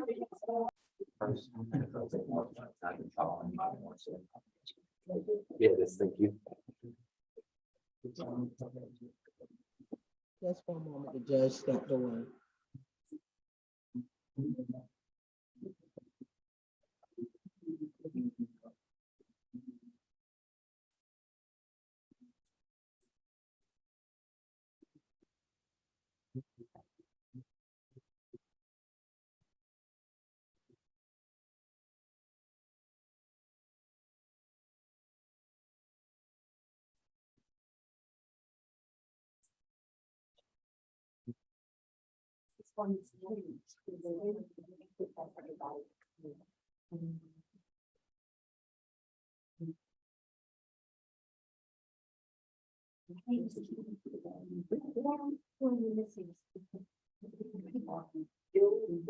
Okay, yeah, we're still trying to find him. So he might be on 2 South, so we'll see. All right. Okay, I'll be here. Okay, thanks. Bye-bye.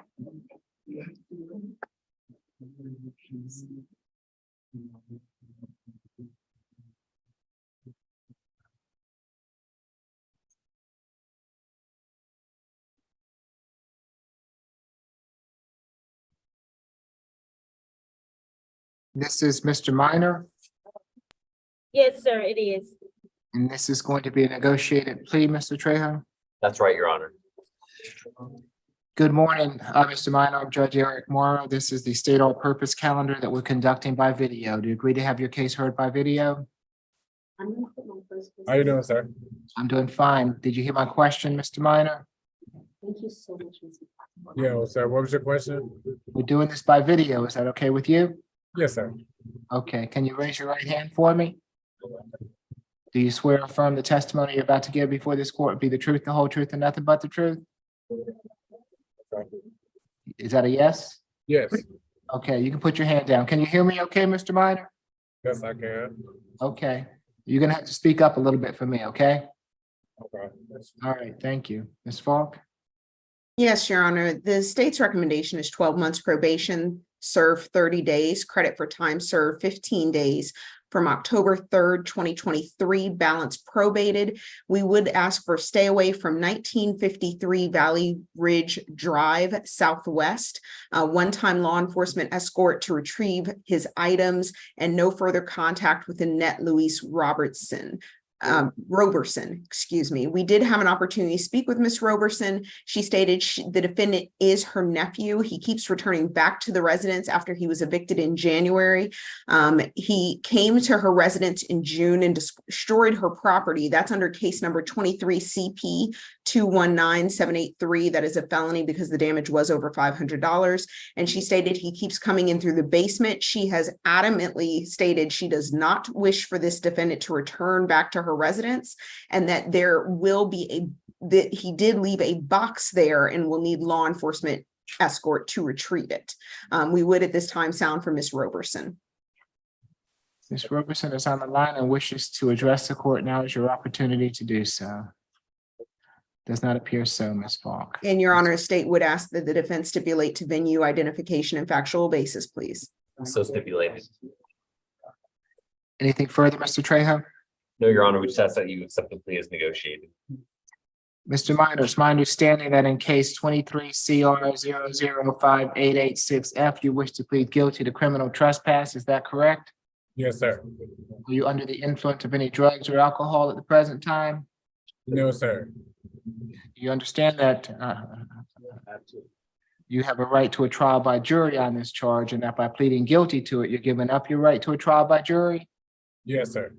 You've been represented by Mr. Trejo. Are you happy with his representation? Yes, sir. Has anyone forced or coerced you to plead guilty? Yes. Listen to my question, Mr. Minor. Has anyone forced you or coerced you to plead guilty to this charge? No. And you're pleading guilty of your own free will? Yes. Okay, I'll accept the plea as negotiated, Mr. Minor. You can go back to Ms. Roberson's address on one occasion with law enforcement to retrieve your belongings, okay? Okay. But you can't go back there after that. You understand me? All right, I understand. Okay, good luck to you, Mr. Minor. Thank you, sir. How much to release? If you don't have anything holding you, you'll be released when when you can get processed out, okay? Yes. Okay.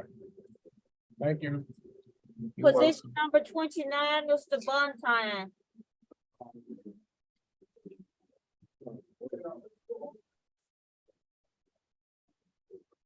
And this is also going to be a negotiated plea. That's right, Your Honor. And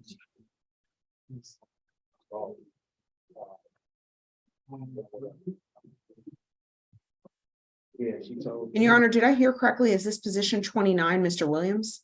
Right, we have Mr. Williams as position 29 for South. I think it's position number 27. 27, I have that this is Brendan Williams is 27 and that he was released. What about position number 2? I couldn't read the handwriting. Yes, ma'am. Position What- number 2, sorry. What's his name? Bontin? Yeah, Okay, Okay, that is that's position number 2. okay. Okay, so position number 2, that's, Your Honor, that is my client. I do need just a very brief breakout room, and we've got, of course, Mr. Howard's laptop that I can use. I just need to speak with him about one detail, but I believe it'll be a non-negotiated plea. you're fine, Mr. Bray. Thank you, Judge. So we'll have to put Mr. Howard's laptop in 4 South into a breakout room. Do you have anybody else there 4 South aside from Mr. No, sir, I don't. The next person is on 4 North on the other side. Okay, all right, so let's go ahead and put 4 South into a breakout room with Mr. Howard's laptop. Court will be in recess until they return.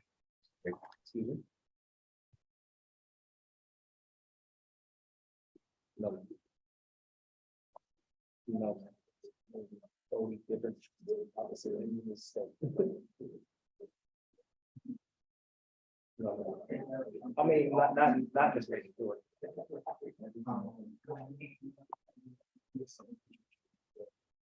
I haven't been in any trouble since 2001. Yeah, 2000. October 2006.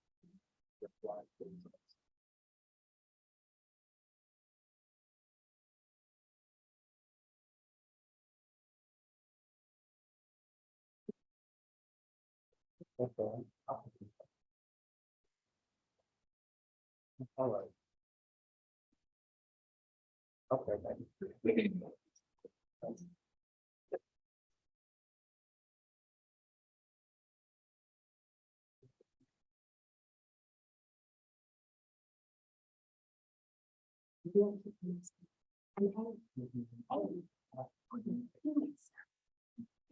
Your pants.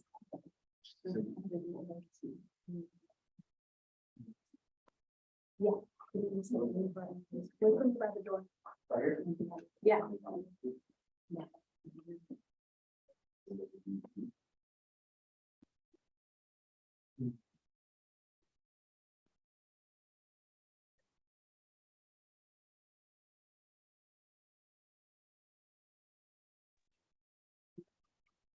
Are we putting 4 South into that breakout room?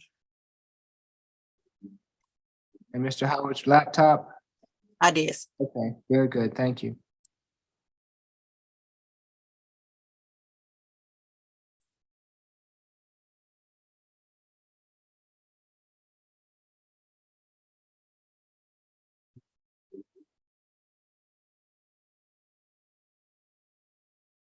Give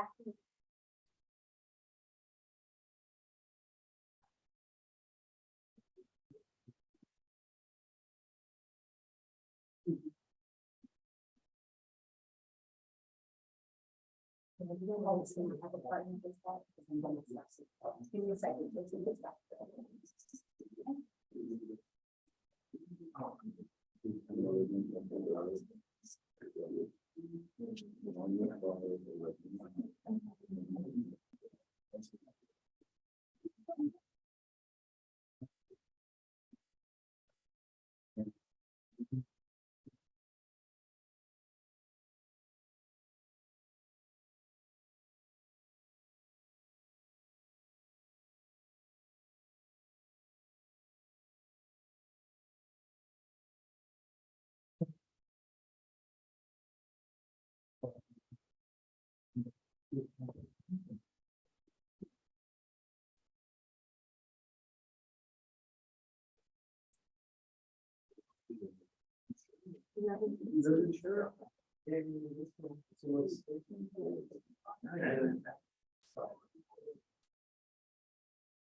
For a few months, and then since January, I've been with Judge Morrison.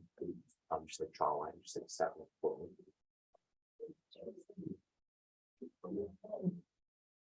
The job just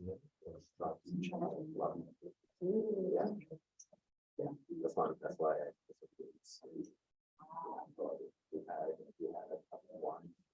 so that was not very good.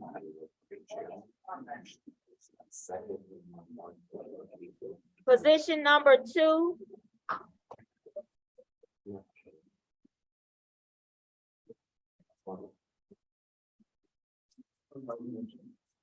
Yes, Judge. Mr. Bond, we are prepared for a non-negotiated guilty plea. We appreciate the court's time and allowing us to speak very briefly. Okay, you're fine, Mr. Gray. Let's see. Can you unmute for South for me, please? Yes, Okay, and for South, you're gonna have to put the camera down just a bit. I can't see Mr. Bonton. There we go. Good morning, Mr. Bonton. I'm Judge Eric Morrow. This is the state on purpose calendar that we're conducting by video. Do you agree to have your case heard by video? Yeah. Thank you. Can you raise your right hand for me? Do you swear or affirm the testimony you're about to give before this court be the truth, the whole truth, and nothing but the truth? Yeah. Okay, you can put your hand down. Thank you, Mr. Bonton. Let's see. Can I get his history, please?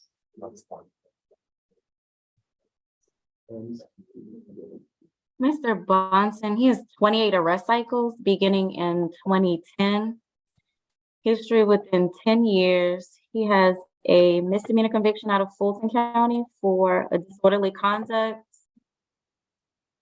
Looks like that was amended from a criminal trespass, and that's from February 2016. He has another misdemeanor conviction out of Fulton County for simple assault.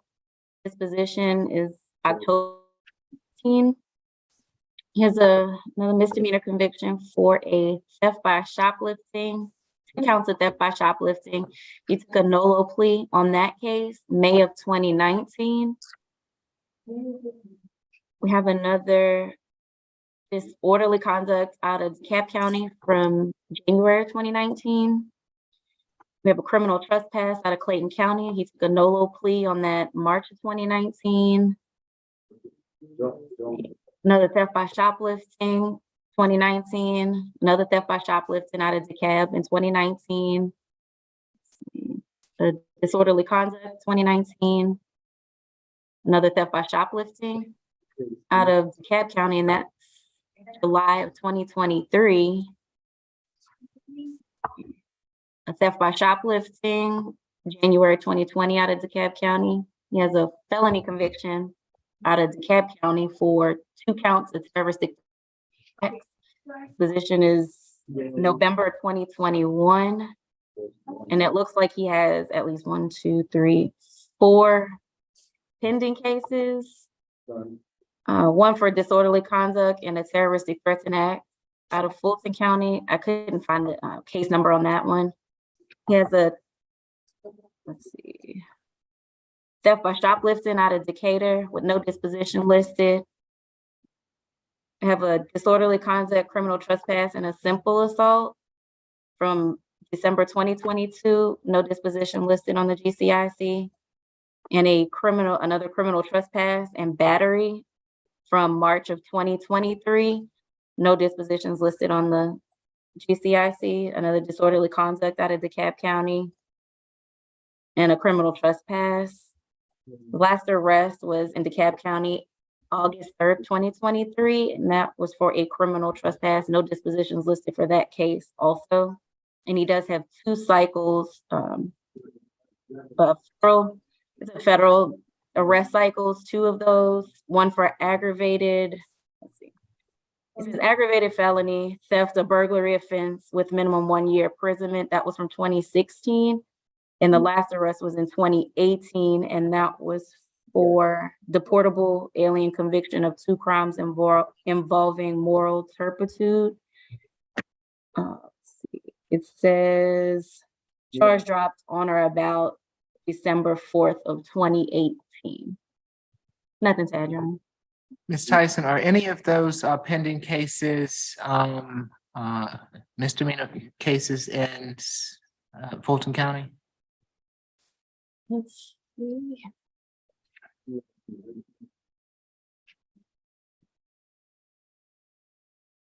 Yes.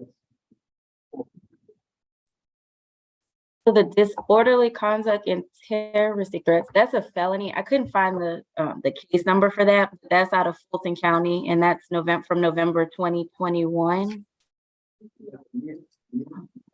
And the December 2022 disorderly conduct, criminal trespass, and simple assault, it's the MARTA Police Department arrest. And I'm not sure where that case number is either. And I don't know if that went to Fulton County or somewhere else.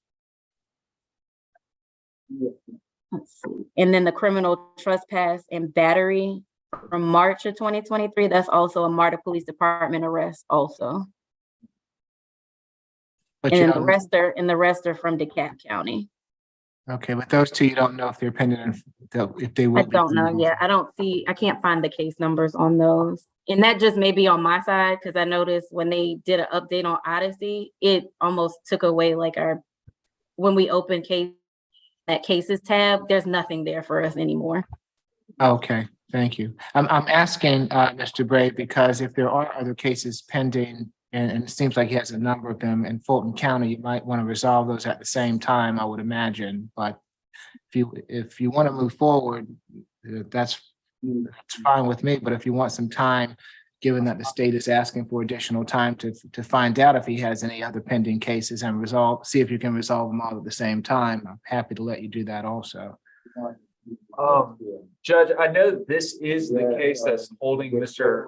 Bonton in. I don't know the facts of those other cases. Mr. Bonton's told me he wants to go forward with a non-negotiated plea.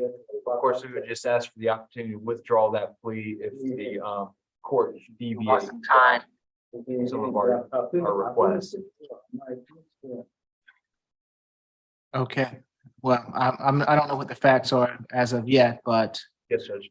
I just wanted to give you the opportunity that if you wanted some more time to look into that I was happy to allow you to do that, but Mr. Pierre Thomas?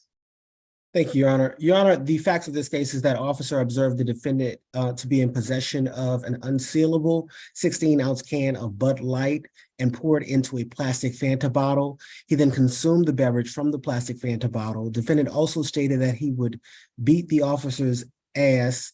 I guess then he then stood up and kicked a chair, breaking the chair, causing pieces to fly in the direction of the officer in the staff room. Your Honor, we've already heard of the at least 12 convictions since 2016, at least 4 of them being since 2020, the 4 open cases.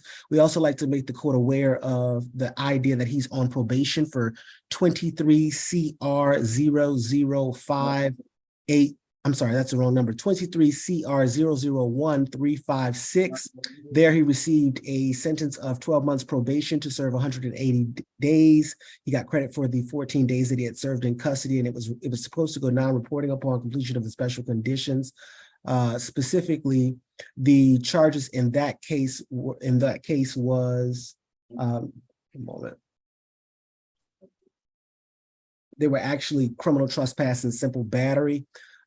Your Honor, the state was asking for, on count 1, credit for time served. On count 2, 12 months probation to serve 90 days with credit for the 16 days that he served in custody, 40 hours of community service, 6 weeks of anger management, and a stay away from all MARTA stations. And that specific incident location being 2848 Main Street in East Point. Nothing further to add from the state at this time, Your Honor. Yes, Mr. Bray? Yes, Your Honor. Mr. Broughton tells me that he has worked consistently, that he operates a company that does HVAC and floor maintenance and technical assistance, that he's got a brother that also works flipping and renting old homes in the area, and that he also assists his brother in doing that job. So this is someone that Mr. Broughton has worked. He's also got a wife that actually still works at the airport, who he resides with and lives with. He tells me that, again, he acknowledges that the way he responded in this case is not appropriate. That's why we are in agreement for the 6-week anger management class, that we are asking for the court to impose that condition. He also tells me that his wife or his brother or another coworker can provide him transportation from now on. And so he is in agreement with staying away from all MARTA locations. And it sounds like the last 2 cases or so they've picked up have involved MARTA. So I think him staying away would help address some of those issues. But Your Honor, he's been in at this point for 16 days. We would ask for 12 months of probation to serve 32 days with the credit for 16 days, 40 hours community service, a 6-week anger management course, and then of course staying away from all MARTA locations. And Your Honor, he's aware that he is on misdemeanor probation. That's part of what I had to talk to him about this morning. And we would just ask the court to impose the sentence that we're requesting, and then let him handle the BOP at a later date. Okay, I am, not only am I going to accept the state's recommendation, but I think that that there's a need for an MHE possibly in this case, so I would order that also.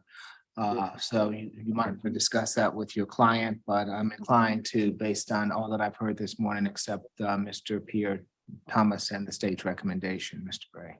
Yes, Judge, if I can have time to speak with Mr. Bond, and then I'll inform the court how Mr. Bond wants to proceed. Okay. Thank you, Judge.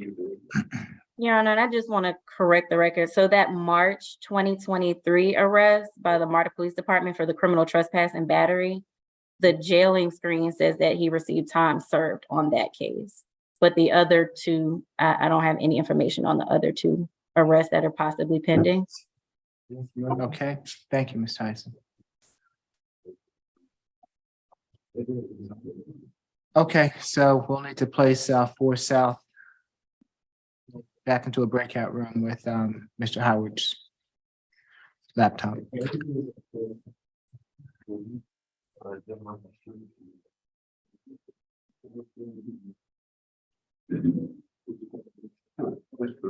And if it's all right with everyone, while we're waiting, Ms. Grace is going to go over the calendar, so we can have that out of the way. We still have couple more people to do after Mr. Bonton. But if you all are ready, we'll go over the calendar. Yes, Judge. Position number 1, reset 1031 SAP. We're holding on position number 2. Position 3 and 4, reset jail jury. Position 5 was a plea. Position 6 was a plea. Position 7 was non-cross. Position 8 was a plea. Position 9 was a plea. Position 10, 11, 12, and 13 reset jail jury. Position 14 reset 1024 SAP. Position 15 reset jail jury. Position 16 was a plea. Position 17 was a plea. Position 18 reset jail jury. Position 19 reset jail jury. Position 20 reset jail jury. Position 21 was a plea. Position 22 reset 1031 SAP. We are holding on position 23. Position 24 and 25. Further notice was released. Position 26 reset 1019 SAP. Position 27 and 28 were released. Position 29 we are holding. Position 30 was a plea. Any questions, concerns, or comments? Yes, sir. Excuse me, Miss Grace. This is not towards you all. This is Miss Thomas from JCS Probation. I see up here that someone has a non-reporting but don't have any condition but to stay away from an address and someone. I want to explain something to the DA's office that non-reporting, if they complete all their conditions when they become non-reporting. So if they can make their first appointment to become non-reporting, that would be great. Because they just can't be on non-reporting. I mean, they can be on non-reporting, but they don't have any conditions but that. So do they still be on probation for the whole 12 months and just don't report at all? Or are they not reporting because they have to show it one time to become non-reporting? My So understanding. what you want from JCS Probation. So my understanding from court last week is if, I know that Mr. Howard and I were in court last week and probation stated that if the defendant was able to give their full information, address, phone number, what have you, then they would then go on non-reporting status. We had changed from balance suspended to non-reporting because in the past we've had issues when we've asked for balance suspended with the PD's office responding that would cause the conditions not to apply, and we want the conditions to apply of stay away and no further contact. Okay, so now my next question, the non-reporting. They're not reporting at all, or they need to come in? I need to know how to put on paper and explain to the probation officers why they're not reporting at that point. I just don't, I'm just trying to understand the non-reporting, and then it's someone, the one that you just stated up for last week on a Tuesday? I believe so, yes. Oh, so I just trying to understand, that's all. Okay, so I am fine with them reporting once and then being placed on non-reporting status at that point. Judge Morrow, I would like to hear from the public defender's office too, as far as what their position is on that. My preference would be, because a number of the types of cases where this is at play, reporting would probably be an issue anyway. So our thing is, if it's just a matter of wanting to make sure that the conditions are not, that there's compliance with the conditions, then there wouldn't be a need to report. If we send the contact people with the information that probation needs, I would ask that they not have to report at all. Because under normal, prior to that, we would typically just do balance suspended. There wouldn't be any reporting requirement anyway. So it's really just a matter of wanting to make sure that the conditions are complied with for that 12-month period. So we would ask that there be no reporting as long as we provide whatever contact information we have to probation, because they aren't really gonna be doing anything unless there's an issue with the person getting rearrested, quite frankly. Okay, so for now, it's non-reporting if they don't have, if they show up, if they give you all the information for their contact information. Is that what you're That's our saying? purpose, is that we just provide the information and that they never have to report. Because obviously, if they get rearrested, then probation will be involved because of the case technically being on probation, but, so that's our preference, Eddie. And that was my understanding from when we addressed these cases last week, is that if the public defender's office provided probation with the contact information for the defendant did not have to report that first time. So if that has changed, please let us know. But from last week, that was our understanding. Well, I wasn't here. I'm trying to understand. So I don't know who you all spoke to, but I was not here. So I just want to make sure while I'm writing it and I'm doing it now. So I just want to know, what am I doing? Hey, Ms. Thomas, I know who she was talking about. I did tell them as long as they provide contact information to us that they can report once and go non-reported. Okay, well, didn't get that memo, ma'am. So, okay, thank you. But while we're all here, again, we would prefer that there not be a reporting requirement at all if we provide the contact information. Save Okay. the trouble and everybody else's trouble. Well, I think the problem is that, and this is the first that I'm hearing of it also, and I know it happened last week and I wasn't here last week, but normally we would have balance suspended and if they violated, then that was that. So And Your Honor, oh, sorry, I didn't mean to interrupt. Please continue. My apologies. If there's a change and if there ever changes, there are a lot of people that need to know. Because I don't want people to fall through the cracks and the probation department doesn't know. So whatever the change is, or, there needs to be some type of global communication to everyone. So things, from what I'm understanding is that someone is requesting that the balance suspended not be in place anymore. Your Honor, if I may respond. Yes. So approximately 2, maybe 3 weeks ago, when we were requesting balance suspended, the pushback we were getting from the public defender's office was that the conditions would not apply if the balance was suspended. So the state's response to that is we want the conditions to apply. So since we cannot now use balance suspended in order to accomplish that, we're asking for non-reporting. Now, if the public defender's office will go back to the allowing those conditions to be in place even when the balance is suspended, the state is fine with going back to having a balance suspended sentence. I don't know why there would be pushback to that. I don't know why there was either, but that was happening in court. In order to prevent that from happening in the future, the state had to make adjustments. And Judge, if that was the impetus for the change, I think, because obviously there was a change in Mr. Walker and Ms. Falk taking account before that, there wasn't an issue, but I don't know if one of our lawyers may have communicated something different on a particular occasion, but we've always done the balance suspended and we haven't, it hasn't been an issue with that. So I can state that we're fine with returning to that way of doing things to make it easier for everyone, because that's what we have been doing up until recently anyway. So we wouldn't have an issue with that. Obviously, if there's a stay away, we advise our clients need to stay away from this particular location. So we don't have a problem returning to that change.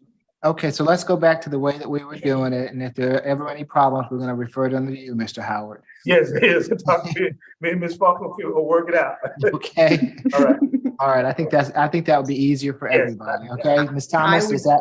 I would agree. So if we can translate these, I don't know if we want to make that change on these pleas on today's calendar, just to address that balance would be suspended instead of balance probated with non-reporting. Okay, we'll make the changes. I was just allowing you all to do what you wanted to do. I hadn't heard anything, so nobody was objecting, so I kept it moving. But I did understand that balances were not being suspended, but we'll go back and make those changes on today's paper. So this is for your case, not for the past, not the ones that just recently came No, through, right? we can't go back to the past, but we can last week, but at least we addressed it today. And as far as my court's concerned, we'll do it this way. Okay? Okay. Thank you. Thank you, Judge. And I would hope that would be everybody else's court also, if you can just communicate that to whomever comes after me. Okay. Okay, are we ready for Mr. Bonton? Yes, Judge. Mr. Bond indicated to me that he would be willing to accept the state's or the court's sentence in this case. Okay.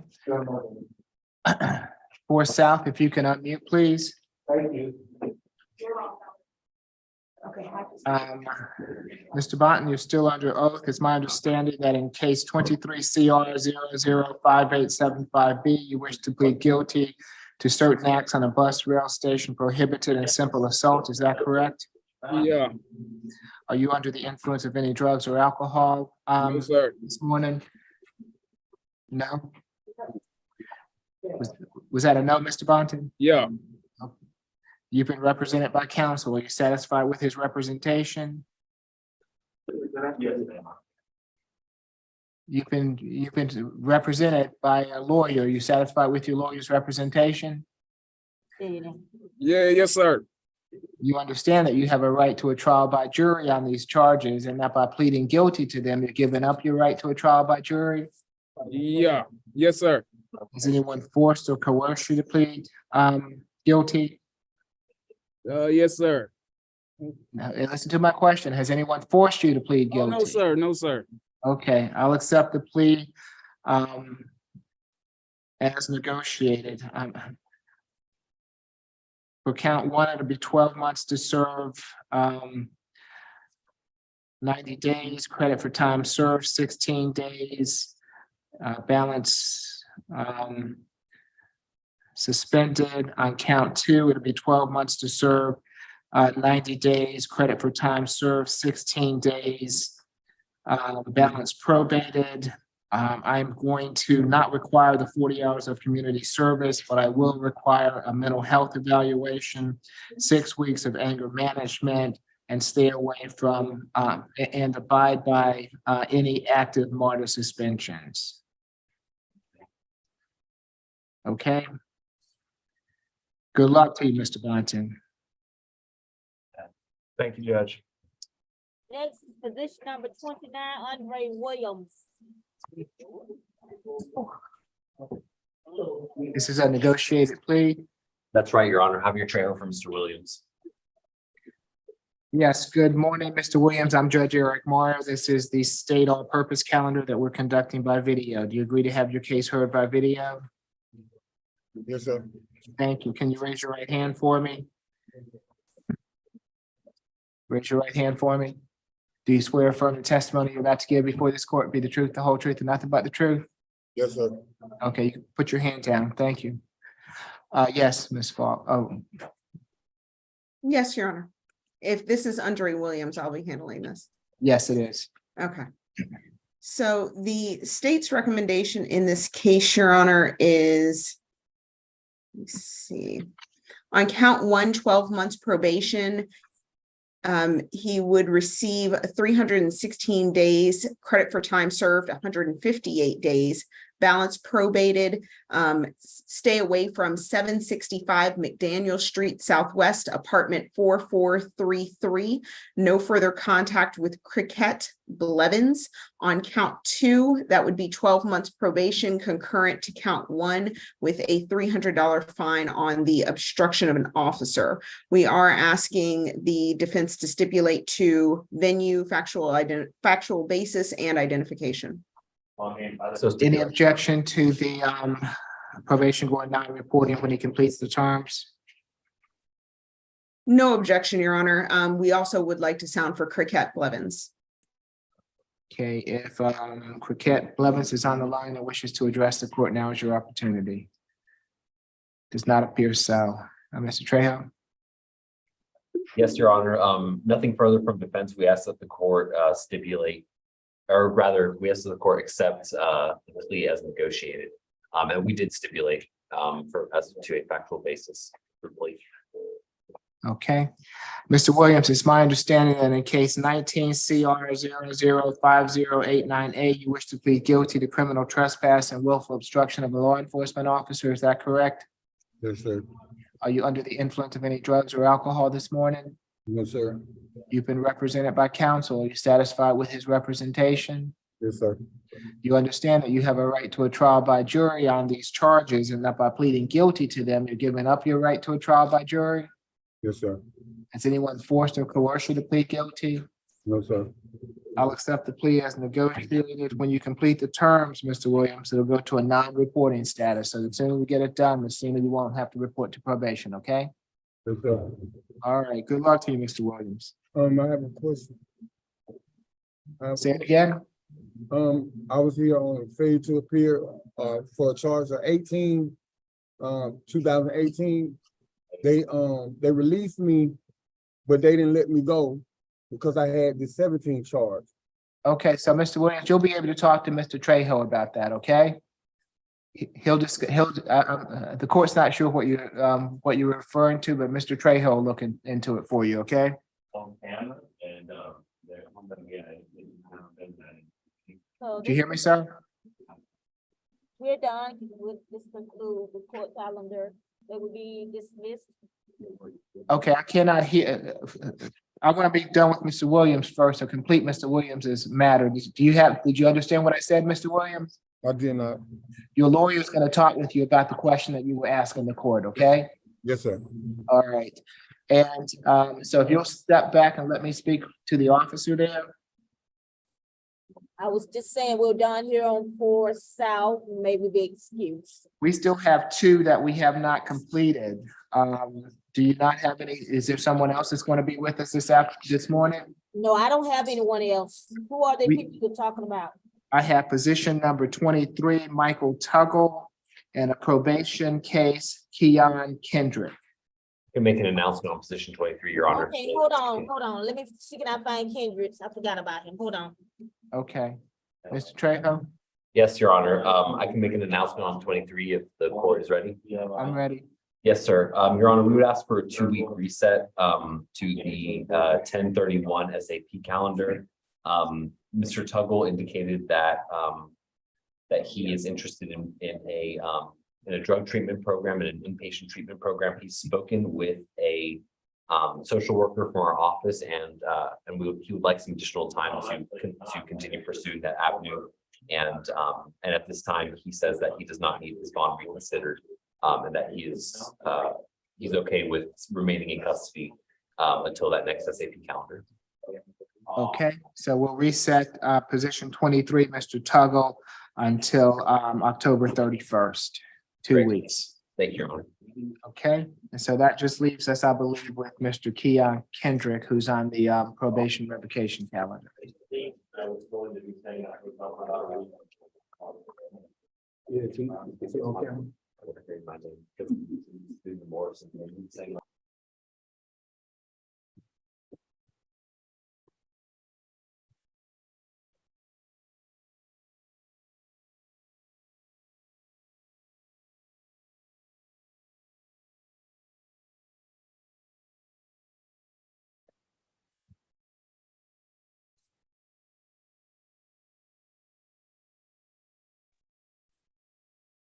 Next is position number 8 through 11 on the probation calendar, Mr. Keon Kendrick. Yes, good morning, Mr. Kendrick. I'm Judge Eric Moore. This is the probation revocation calendar that we're conducting by video. Do you agree to have your case heard by video? Yes, sir. Thank you. Who's representing Mr. Kendrick?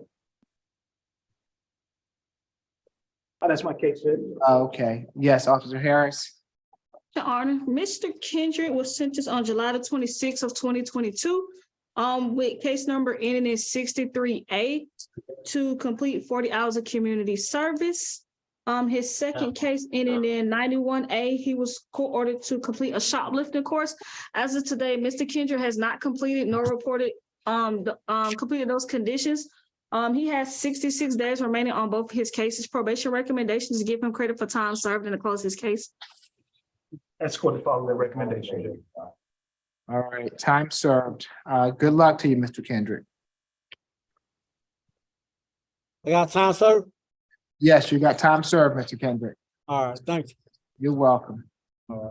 Okay, I believe that complete. Ms. Falk, did you have something before? Yeah, yes, Your Honor. Just, Go ahead. they re-announce the position 3, Bo Buffington? What was the result of that? I have that, position number 3 is reset jail jury. Okay, If they were not to bring him, Yes, Judge. Thank you. and a waiver will be filed. Yes, that's correct. Okay. Any others? that's it, Your Honor. Thank you. All right, if not, I appreciate everyone. Thank you. I'll see you next time. Thank you, Your Honor.